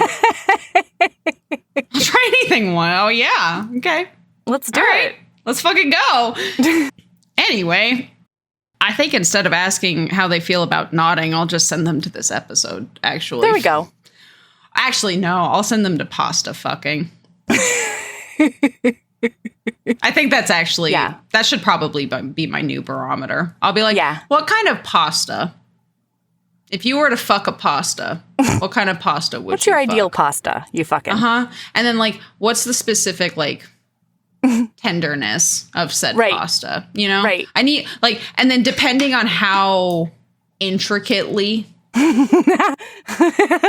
how chill they are about the fact that I asked in the first place. Sure. But then also, like, how much thought are you going to put into this? That's important. That's very important. Anyway. Wow. So she walks into this shed. Sure. I'm like 3 Oh my God, pages she's in. still checking out this kabang. She opens up the kabang and it is a Cthulhu and she recognizes it. So the town that she lives in, the history of this town is monster murder. They historically, even before monsters were visible, have believed that monsters are in the ocean and their whole goal in life has been to take monsters as trophies. Because I mean, like, part of it is because, like, they didn't realize they were sentient beings, et cetera, et cetera. But, like, you also never gave them the chance. But, like, you shoved a harpoon in them before they could say anything. Yeah. Like, you're not friends. They're not going to want to talk to you, dude. So she walks in, and he is dead silent because it's been so long since he's spoken out loud. Because we find out later that Cthulhu are pack creatures. Oh. But he lost But he's his been pack. like hunted to extinction almost. Well, he's been alone his whole life. No. Like he got separated from his people when he was baby Cthulhu. God. You know? And it's so sad. And so he like since the glamour came up, he can't shift. And like people are significantly more accepting of a minotaur walking down the road than a Cthulhu coming out of the bay. Yeah, out of the deep. Yeah. Yeah. I can see that. And he is essentially the protector of this coastline. He's been here his whole life. He protects up and down the coast. He keeps, like, because the reason he's out in this storm is he was going after poachers, we find out. He's like, there's a difference between, like, fishing and, like, poaching. And I Okay. got a problem with poaching. I will That's take fair. down your ship. I am the Kraken. Like, I will fully Cthulhu protect the shit out of Yes. my water. Get the fuck out of here. So he got harpooned doing it, swam away, needed to hide, ended up hiding in here. He was delirious when he gets here. She goes up and like starts talking to him and treating him like she's nervous because he's gigantic and has like 18 limbs that he could kill Yeah. her with, like Yep. nobody's business. But she's Yeah. like, it's fine. If he wanted to hurt me, he already would have hurt me. And I'm not going to make the assumption that he needs to die immediately. And so she's just, chattering at him, doing like she's a good monster fucker. You know what I mean? Like she's not Yeah. like me. She's good at what she does. And To be fair, you haven't had practice at all, I was gonna say I fucked some monsters, but that's dark. Anyway. No, I stand by it. I'm gonna say it. No, absolutely. I fucked some monsters. Yeah. I'm All right, fair enough. dedicated to my craft, So anyway, so she is like, come with me. I'm going to sew you up because you can't be out there. You will die if you get back in this ocean right now. And so I'm going Yeah. to sew you up and take care of you. And he is like, in his head, he's like, I'll heal in like 12 hours, but also like, I kind of want to see what this nice human is going to do, Also, like, that's a sexy two-legger, Uh-huh. Man, that's a sexy human. Really, really into it. And man, she's so nice. Okay. She's treating me like a being instead Yeah. of an animal. right. She's not trying to, I mean, like, the bar is low, Mel. I mean, yeah. Yeah. It sounds like the bar is bars in hell. not harpooning me. Right. Yeah, the bar is stop being a whaler. The bar is anti-whaling. That's all. Yeah.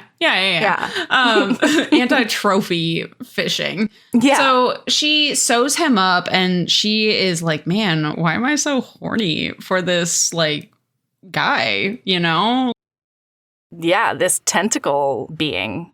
Man, I love this, like, gruff-voiced ocean monster. He's got... Ooh. Man, I'm horny for those tentacles. Kind of, I think. Maybe.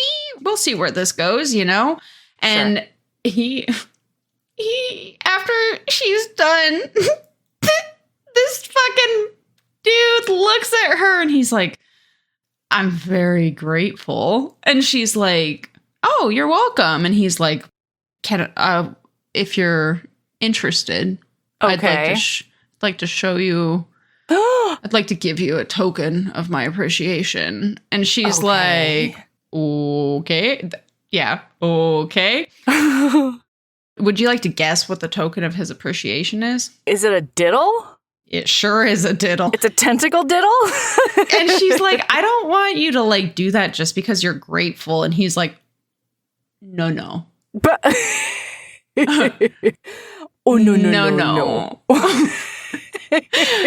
I'm doing this because I want to. Sure. But also, I'm grateful for you helping me. You have competence bonered me with your medical care, and you have open-mindedness bonered me Ooh. because of how cool you are with the fact that I am, in fact, 70% tentacle. Sure.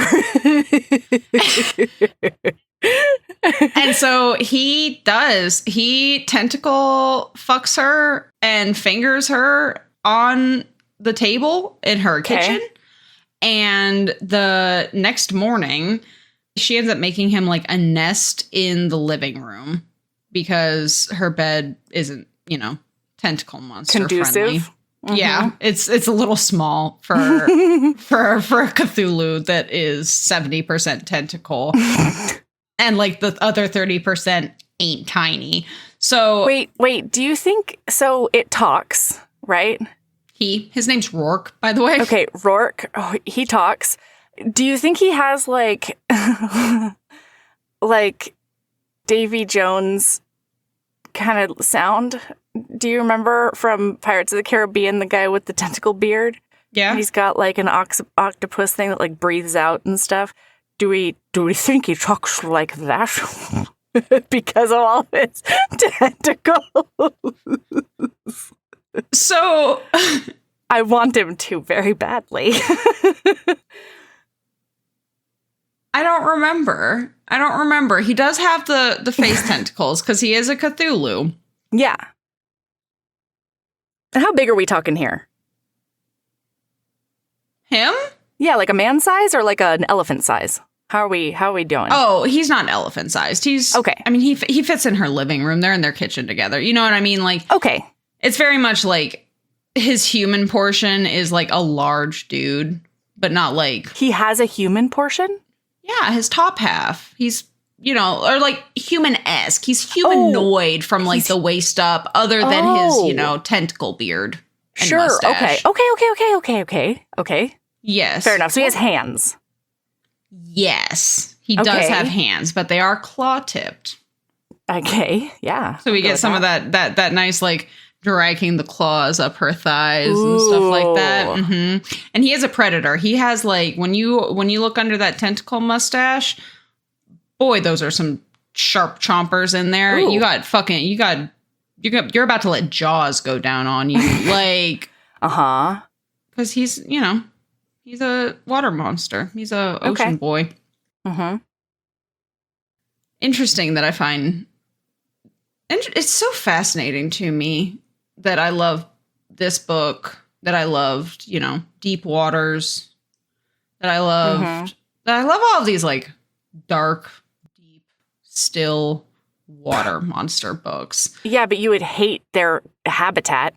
Yeah, we've had pretty extensive discussions on pod about you can't go visit the fam, Sabrina. And like, not because you don't have a respirator, because you would actually have a heart attack encountering the vast deep. I think they'd have to sedate me. Yeah, absolutely. I think they'd have to. This is a multiple Xanax trip. Okay, Melody, I have to tell you about a conversation that I had at the kiddie pool party. Yes, please. By the way, for context, listener, kiddie pool party. Not with kiddies. Yes. Just with kiddie pools. Adults in kiddie pools. Yes. Adults in kiddie pools hanging out all day. Mm-hmm. I've realized the way that I can do foot stuff. Oh. Okay. Mm-hmm. This was a very exploratory kiddie pool party, huh? It was a chat. We didn't touch feet. That's not what happened. But I realized the circumstances under which I will accept foot sexy times. Okay. First, we need to have enough trust that I'm comfortable with my sexual partner doing things to me under a consensual non-consent situation. Okay. Second step, there's a lot of steps in between these, but specifically towards foot play. Towards foot stuff. The second step is somnophilia. Oh. I'm comfortable with you doing things while I'm asleep. Oh, no. The third step. What? Okay. Is me being comfortable with, like, sedative play. No. Drug play. Tranquilizer play. So you need to be clocked out to do foot stuff. Yeah. And one of my friends was like, I mean, like, you're asleep during somnophilia, though. And I was like, the thought of waking up to somebody using my feet to get themselves off.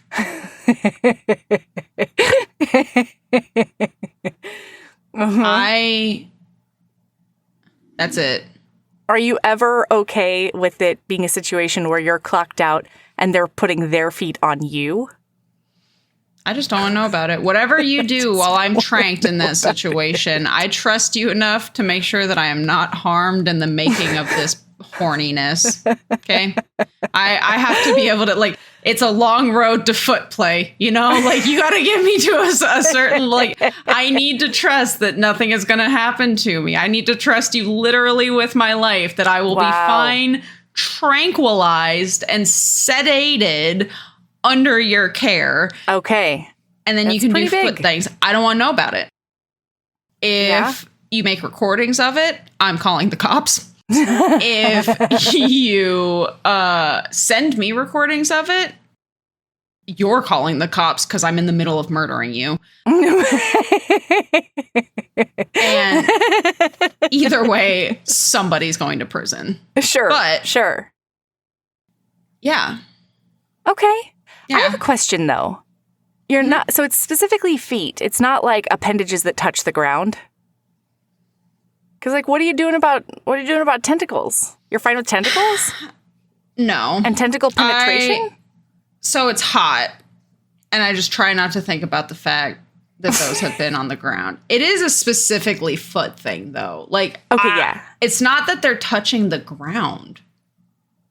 Okay, yeah. You could get princess carried out of the shower into bed, and if that foot touched me, I would be just as freaked out.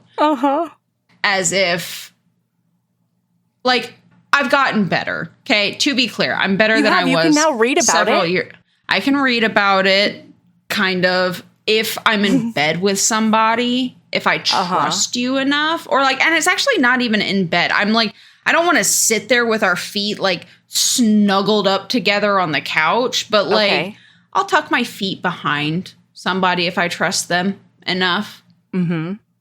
If I like, or like in bed, I'll.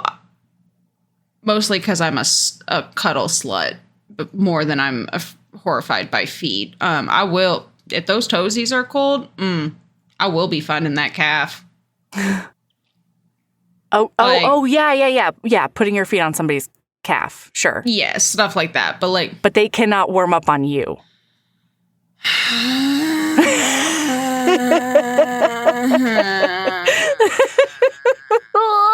I will not say that I've never let a foot snuggle up to me.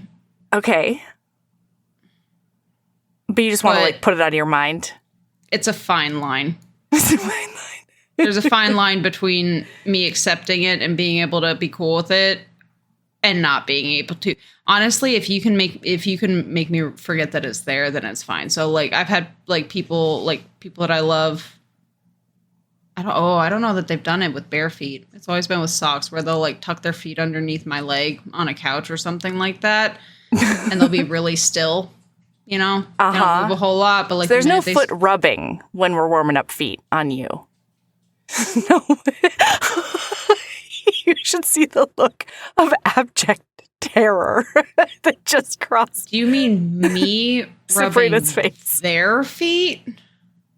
No, I mean, like, when you put your foot on somebody's calf, there's no, like, rubbing against the calf, the foot on the calf, in order to, like, create more friction and warm up faster. There's none of that, I'm guessing. What about feet on feet? Like, your feet on their feet? Can you tangle feet? Gross. One of the most horrifying things that's ever happened to me was somebody, you know how you can pick things up with your toes, you know, spread your toes apart and stuff. They like. I can do that, by the way. I can too. Mm-hmm. I don't because then my foot has touched it, but I can. They like spread their big toe and like encased a part of my foot. And like, I can't believe that wasn't a murder. Well, I think I went home. Yeah. I think I went home. That seems right. Like, I'm less worried about feet touching feet because they're both fucking gross. Okay. And freaky. And I don't like them. So, like, you can be gross and freaky together. But, like, don't be doing fucking weird things with your toe. Don't hug me. Don't hug my foot with your toes. Don't ensconce me in your toes. That is, like, the least appealing form of an embrace. Like, I've come so far in the last few years. Some because of active work, some being dragged kicking and screaming because I have to read it and we have a podcast. But and like being desensitized, yeah. Yeah, like I've come so far from where I was. And I don't think I'll ever be happy about it, though, you know? Yeah, absolutely. Absolutely. Anyway. Hey, where did this come from? I wonder, how did we get here? What's happening in book? They're in the kitchen? She makes a bed for him? A nest? In the living room? Makes a nest for him, because we were talking about how big, small... This started with trank play. It started with trank. Because, like, something has... We talk, Is there tranquilizer play in this? That's where my brain got there, because I was like, oh my God, I need to tell Melody about how I realized I could do foot stuff. Sure. But morning after decision, turns out for him to heal properly, like he could go back out into the ocean right now, but like it would not be great because apparently he needs 30 pounds of fish a day to heal. Holy ballsack. And she's like, I live in a town that hates water monsters. How am I going to get this dude 30 pounds of fish without it being like the most... I can't just walk to the fish market and be like, hey, I need 30 pounds of fish every single day for a week. Yeah.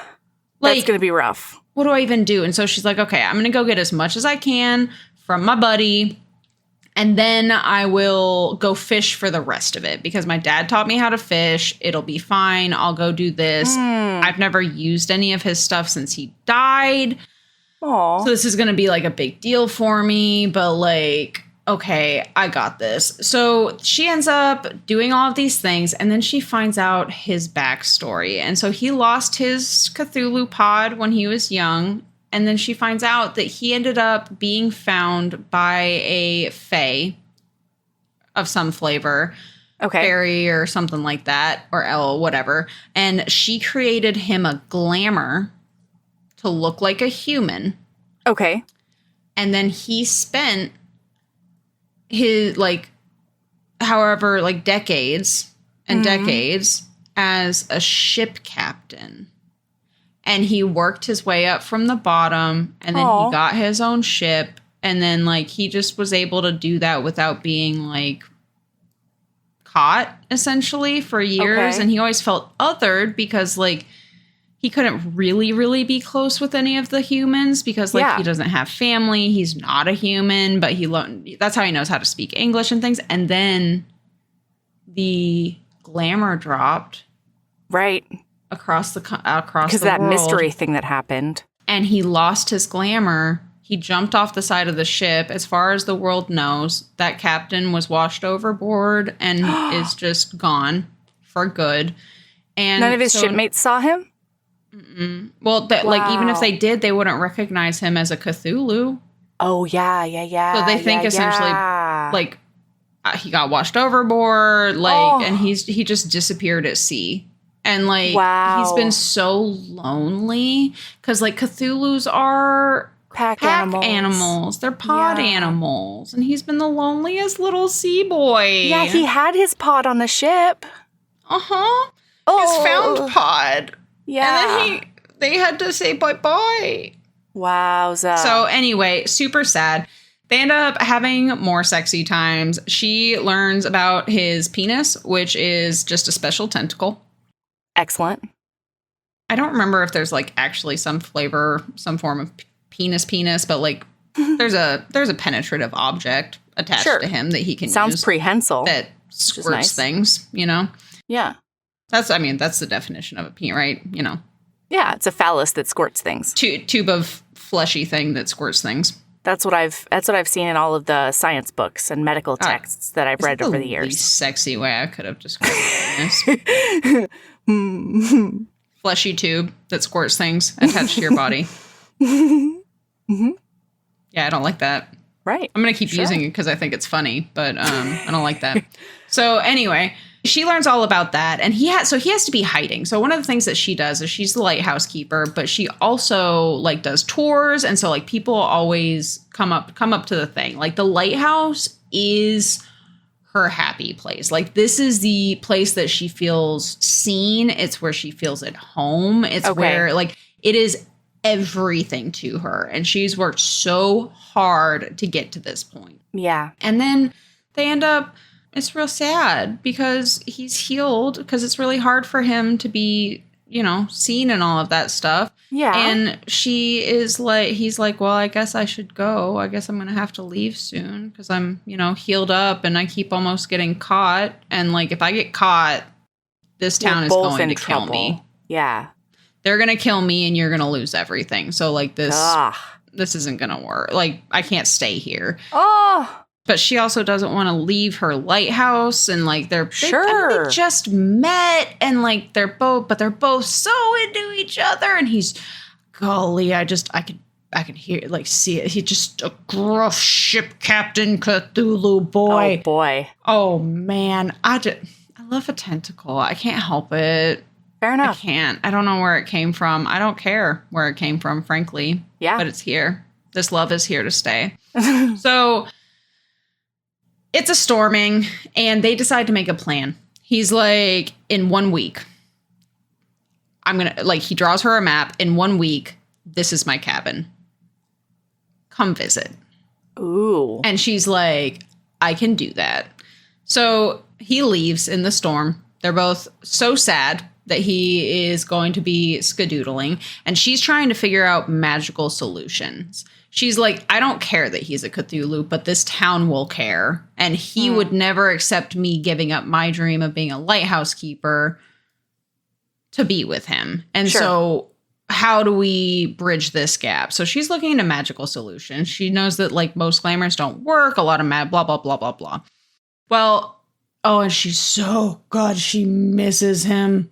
She's been so okay with being alone her whole life, but now that she knows what it's like to have Rourke in her house and making a nest out of her couch cushions and in her heart, she doesn't know how to do it anymore. So also her town, they're having their annual like town festival kind of thing, and they've decided this year's theme is the history of the town. And essentially the glorification of its history as monster hunters. Okay. Which is gross. But what are you gonna do? Classless. Yeah. That's classless in a world where monsters are now real. Oh, yeah, absolutely. Like, that's fucked up. Yes. That'd be like, hey, yeah, look at all my Minotaur furs. And then, like, you find out that, like, fucking Bob next door. It's like Civil War monuments. It's yeah. That's exactly what it is. Yeah, and naming forts after Civil War or Southern generals. Yeah.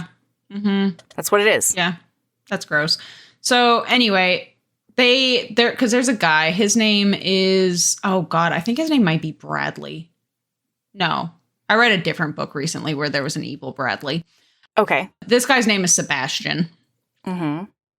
And he is super into monster hunting kind of thing. He's like, let's fucking glorify this shit. And she thinks it's gross. And we got a slight inkling from Rourke's point of view, because he heard out the front door at one point that Ash was talking to somebody. And he like did a little peeky-boo, and he went, oh my God, that's Sebastian. He knows who this man is. And I was like, who the fuck is Sebastian? Yeah. I should have seen this coming. It was right there. But when you're reading at the speed of fuck you. Yeah. You don't have time to think about things like that. Mm-hmm. And he wants to do that. And Ash actually steps up. She's like, that's not cool. I'm a part of this committee too. You're not allowed to do this. This is so fucking bullshit. And you're an asshole. Yeah. But then she's like, damn it, I shouldn't have done that, because like I never speak up, and like people are already like kind of looking at me sideways because it's a small town, and I wasn't buying you bought so many fish. I wasn't buying 30 pounds of fish, but I sure was buying a lot of fish for a single lady living at a lighthouse. Yeah. And so she's like, man, I can't bring like attention to me. And then she ends up finding Iris. Iris, turns out, is the fairy lady who made his glamour the first time. And she's like, oh my God. And she's opened a little shop in town. She is doing like, I think it's like, I don't know, Fae and Feathers or something like that. And so she goes to her and she's like, can you give me another glamour? Because it's really obvious that he really misses he misses community. He's a pack animal. Of course. He needs his family. So she talks to him, and Iris originally is like, who the fuck are you? I'm a little Fair wary question. about you because this is not a monster-friendly town. Uh-huh. And then she's like, do you know Rourke? And Iris just melts. She's like, oh my God, he's my best friend. I've known him for decades. Like, I love him so much. Yes, I will absolutely help you. What is it that you need? Because it turns out he and she lost touch when the glamour went up because he could no longer go on land. So he couldn't go find her. She couldn't really go find him. It's a whole ocean out there. And so she ends up sneaking out to the cabin. She walks up there and she finds him and she's like, hello, I am here and I'm super duper into you. And he's like, cool, I'm also super duper into you. And they spend like some time together. But then he is like, he's a little pessimistic about what comes next. He's like, how can we possibly be together? Because they've acknowledged that like they're really, really into each other. Like, I love you kind of into it, but like he can't give up his life. He can't live at the lighthouse forever. And she can't really give up hers because where is she going to live? You know what I mean? Like they don't have compatible lives. Absolutely. And so they end up going to a waterfall and it's super cute because like she goes to get naked and like get in the waterfall and he like very pointedly like looks away from her and she's like, what are you doing, you big doofus? Get in the water. And he's like, I wasn't sure if you'd want me there. And she's like, in what world do I not want you here? I've had like all of your tentacles and all of my orifices and I love you. So like get in here, you big lug. It's very fun. And so he ends up talking to her and he's like, I want to show you my world. Okay. And she's like, okay, what does that mean? And he's like, I have a power. I can basically give you underwater privileges for a little bit of time. All I have to do is like suck your face real hard. He doesn't actually explain to her how it's gonna do. Like he's like, do you trust me? And she's like, I sure fucking do. Let's go, tentacle boy. And so they get in the water. He basically like sucks her face and like shoves his tongue down her throat. So it's a whole thing. It's like a magical woo whatever. It involves tentacles. It involves tongues. Or maybe it's one of his face tentacles. I don't know. There's some magic going on. But now she can breathe underwater. She can see. The pressure doesn't bother her. It's not permanent, but like it's good for now. And then obviously while they're under there, he's going to take her like a Cthulhu would. I mean, you know. And so like they have like hot underwater sex where he's like, I'm going to like cradle you up in my tentacles and then like pound you silly. Yes. You know, like let's go. So she ends up leaving. She goes home, does the festival preparation. And she got the pin back before she went to the cabin. I forgot about that. She got the pin back before she went to the cabin. She gets to the cabin. He's all pessimistic. And at the end of it, he's basically like, we shouldn't do this. We should stop now. And she's like, why? And he brings up all of his concerns. And she's like, okay, I'm going to give you until the festival to think about it. Here is a magical pin. It does not work forever, but it will glamour you as a human one more time for one day. And I want you to come to the festival with me because I want to show you that humans have changed. And I think that they'll accept you. And he's like, I mean, we'll see. She leaves. Sebastian, he gets back from like the water at some point. She's already gone. He gets back. Sebastian is sitting inside of his house. No. Turns out Sebastian was also a ship captain. It also turns out that he is a Selkie. So he looks like a human because it's his human skin. But he's all about hunting monsters? He's just a dick. He's trying to throw the scent off of himself to keep himself safe. It's fucking gross. So he is basically like, if you don't like, he doesn't have any confirmation of anything, but he's like, hey, so that you should really like never ever come back to town because like otherwise we'll, fuck you up. And on top of that, that little lighthouse human has been acting kind of funny lately, huh? And so, I mean, Rourke understands what's happening. She's being threatened. And so he's like, man, I don't know. And he's like, okay, I'll take one last day. This is my last day with her, but this has to be it because for her safety, for my safety, like I love her too much. It's a whole thing. He gets there. It's festival day. She's so nervous that he won't show up. And then she recognizes him immediately walking as a human down the dock in his full ship captain's uniform. Oh, wowza. Because he has all of his stuff. Like, he has his old sextants. He has all of his old maps. He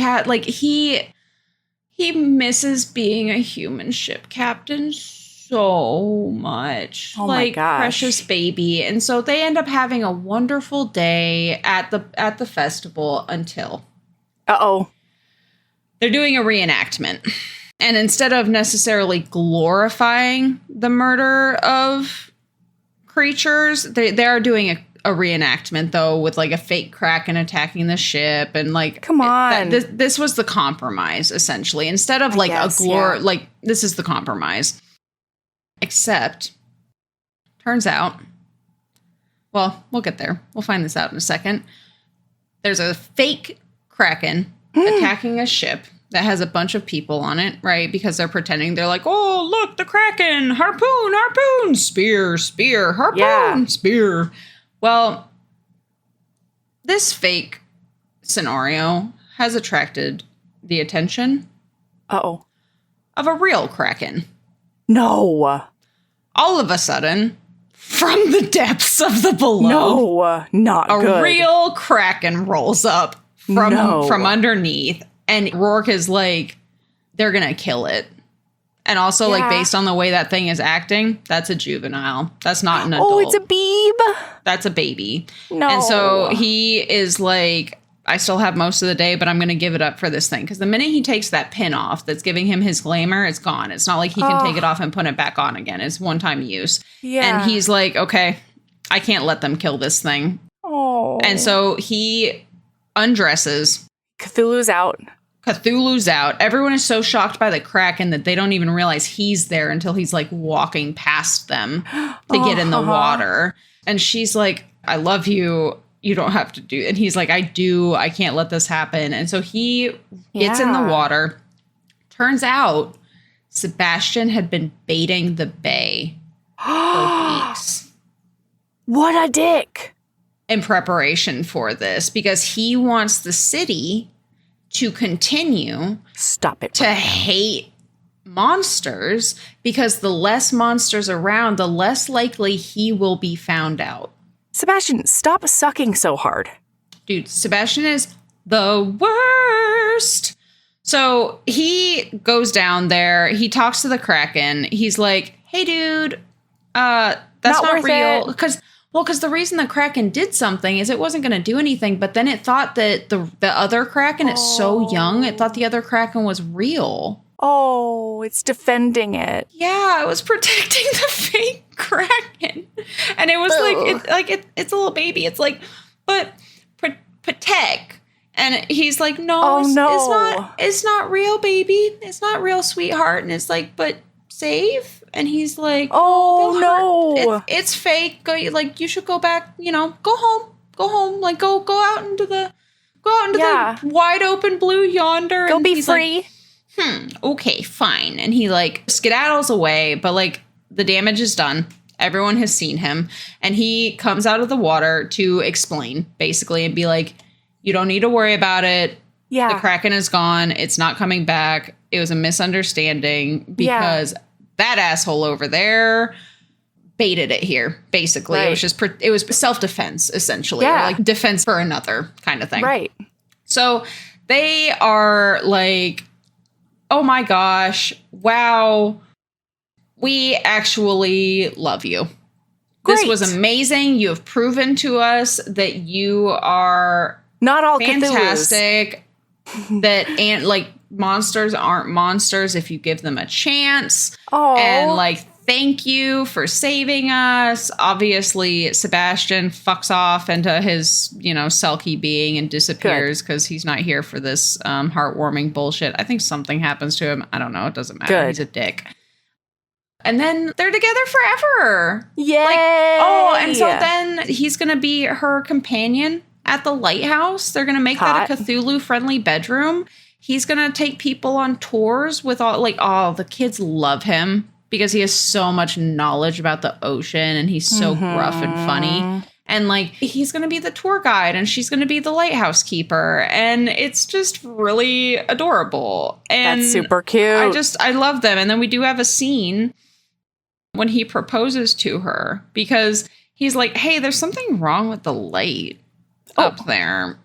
I feel like you should go take a look at the lighthouse, what's going on with the gears up there? And she's like, I literally checked those this morning. What the fuck could possibly be wrong with them? And so she goes up and she's hard checking everything top to bottom. And he's like, what about this compartment? And she's like, there's nothing that could be wrong in there. And still looking around. And he's like, but maybe check again. But what about that compartment? And she's my like, there's nothing in there. And he's like, check out the compartment. And she's like, fine. And then she opens it and there's a ring. It's a ring that he got from a shipwreck. It's like an ancient, historic, fancy magic monster ring. Oh. And now they're together forever. And they end up getting married and their found family is there. They have a kid, a baby who's adorable. And her mom came back. And it's really nice because she acknowledges that she's like, I still have issues with my mom, but I'm glad that she came back and that my son essentially is enough for her, to give her a second chance at life, at living an actual life instead of just living in misery. Yeah. And it's really cute. And that's the end. Awesome. This was 2 days of just reading, and it was so fun. It was delightful. It was and so they're just bananas. I love it. It's a short, bonkers monster series. I love it. A fluffy monster series. And it was exactly what I needed at that moment. Yay! Because fucking KU got me again. It's the new Facebook. It's the new impulse aisle for me as far as reading is concerned. Yeah. I love it. Yeah, there's that. Monster Mates Romance. Ivy Sparks. Amazing. I'm all about it. All right, Sabrina, what is your lady love? Nah, bitch, it is your turn. I need to drink something. I need to it is your turn to talk for a second so I can take a little sippy sip, How dare you? Yeah, no, you're totally right.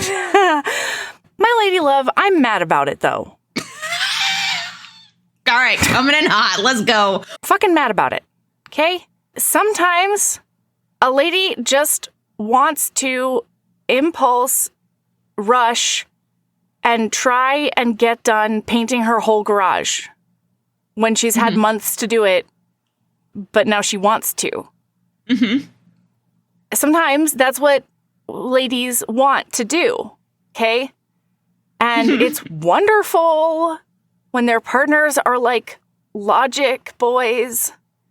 And they point out all the reasons that, it's probably maybe an unrealistic goal to try and clean all the walls and ceiling and do a primer coat and then do 2 coats of color on your garage when you need to get it done before Monday and it's Friday. That's plenty of time. Yeah, it's not like I would kill myself trying to do that. It's not like I would end up staying up way too late. And also I've pulled my back in 2 different spots in the past 2 weeks. There's a second spot now? Yeah.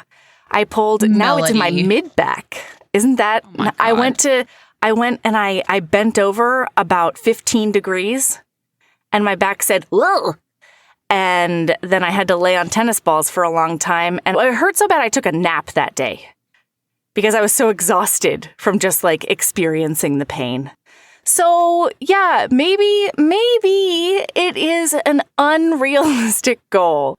And maybe you're setting yourself up to fail, and maybe your garage will not look good if you do it like this. And so thank you to my partner who grounds me, but I am mad about it. I was about to ask, so what exactly is the lady love here? Is it a partner that grounds you? Yes, having a partner who grounds you. Okay. Ugh. God. How dare he? In my defense, I really thought I could just put one coat of paint and primer on there. And he did it in such a, respectful way that Thoughtful way. Yeah. It's almost more disgusting because you can't even be that mad because you're so kind about this. How fucking dare you? He took the time to, go through it and be like, I think this would be roughly the timeline that we would have to do everything. And he, laid it all out to be like, if you want to do this, then let's go. And I was like, God damn it. No, that sounds like a fucking slog. That sounds terrible. That sounds like a really bad idea. Wow. I love that he brought a game plan and was like, this is how we do it if we're going to do it. And if we're going to do it, we have to start right now. And then you were like, God damn it. Look at that timeline. That's the worst thing I've ever seen in my life. Yeah. Yeah. Yeah. How dare Michael? I know. How dare he? He's just awesome, but also, ugh. That's my lady love. Wow. First Gophergate, now... Can't even start with that. I cannot even start with that. I saw something scurrying down my driveway this morning, and I don't know what it was. I need to look up what a gopher's tail looks like, because I think it might have been a rat. Does a gopher have a tail? That's what I'm wondering. Well, I can't think of anything but a beaver now, which beavers definitely have a tail. Sure. Yeah, I think they're blunt boy. Oh, no. It was a gopher. That fuck. They've got a rat tail. That fuck. Gophers? Yeah. No. Yeah, I'll screen share with you. Hold on. Check it out. Gopher tail. Oh my God. Some of them are furrier, so it looks like... Okay, I've seen furry gopher tails before. Yeah, but that's a rat tail right there. Oh my God. That's a squirrel, so... That is a squirrel. I don't know what they're doing over there. That's a rat tail. I feel like that's also a squirrel. I feel like there are a lot of squirrels in this gopher tail search. I know. There's also a lot of meerkats. Was there a meerkat? Oh, yeah, there's a meerkat. Well, nah. I don't know if those are meerkats, but they're close to it, if nothing else. Yeah, gophers have tails. It was the fucking gopher. I saw the fucking gopher this morning. Huh. Well, anyway. Sounds like you just have to have gigantic, stressful, but also fun social events twice a week to keep the gopher away. Yeah, I like it. So prepare yourself for that. You definitely have time for that. All right, what's your lady love? Melody. I bought a new TV. Okay. I finally did it. I bought over with my schmancy new Costco membership. Okay. I went because they had some deals for the 4th of July stuff and general whatevers. My friend was in town. He is a fancy techie person. Okay. And he's not, he just knows things. He's one of my go-to, any fucking topic. If I'm I need help with this, he'll have an answer, right? Ooh. It's wonderful. So I hit him up. I was like, help me just choose a TV. I don't need it to be super fancy because anything in comparison to what I have now is going to be better. I walked out of there with a 55-inch TV for my new home. Wow. It is fancy. Mm-hmm. It is smart. It was cost-friendly. Okay. And we got home, and I was looking at all of the things that it could do. And when I found out that you can screencast your phone, the first thing I did was check if I could screencast my Kindle Kobo e-reader or the e-reader that I read downloaded EPUBs on. And the answer is yes. I have upgraded from using a tripod when I craft to sitting in an oversized armchair with all 3 of my dogs, knitting and reading on your my TV. TV. Incredible stuff. And it was so funny because like I was like, I can screencast, and he was like, yeah. And I was like, oh my God. And he was like, what are you doing? And I was like, I'm seeing if I can screencast something. And he was like, what are you screencasting? And then a book popped up, and he was like, I should have known. I should have guessed that was it. Yeah. I should have guessed that was it. Absolutely. And I was like, oh my God. And then it was so funny. He was like, wow, people can read with you now. And I was like, if they can keep up. Yeah, I wouldn't be able to. Not me. Like, Not me with you. Straight up. This is it. Wow, Like, I'm that's gonna a keep like game changer. I like knowing that I can use the tripod, because that means I can use it when I'm traveling and Sure. stuff like that. But like at home, because like my new house, my biggest thing is I really don't want my living room to be just a social room, and like I want my living room to be someplace that I hang out. You know what I mean? Like a pleasant place for me to spend time.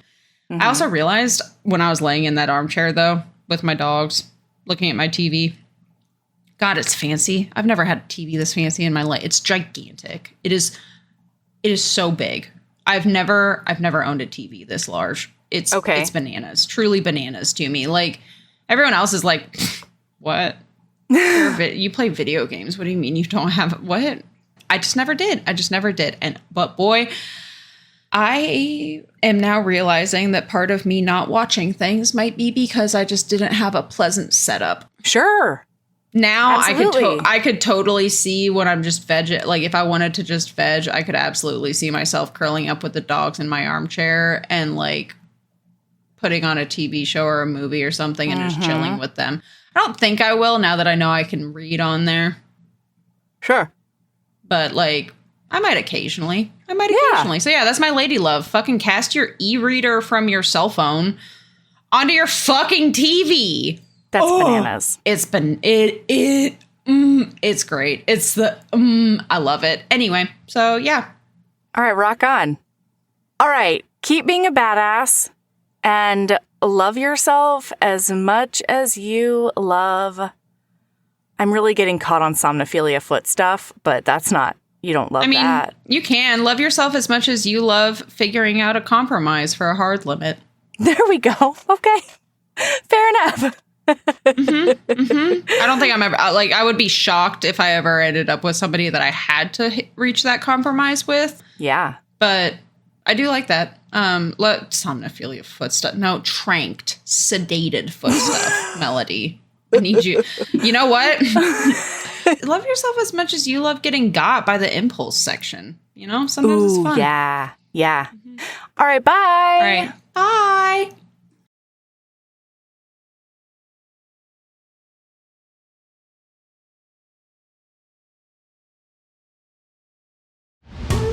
Thank you for being here with us. Next week, we'll be back with a recap of the historical book Ne'er-Do-Well by Alexandra Vasti. Heaving Bosoms is produced by us, Melody Carlisle and Sabrina Bradley. Editing is done by me, Melody Carlisle. Our theme music is by the incredible singer-songwriter Brittany Fonts, and our art is by the ultra-talented author Kate Pryor. If you like our show, remember to follow us on your favorite podcast app, rate us 5 stars, and leave a review. That one small action is a huge way to help the show. If you want to get in touch with us for advertising inquiries or anything else, you can email us at heavingbosomspodcast@gmail.com. If you want more of us, visit patreon.com/heavingbosomspodcast. And in our Facebook group, the Heaving Bosoms Geriatric Friendship Cult. See you next week.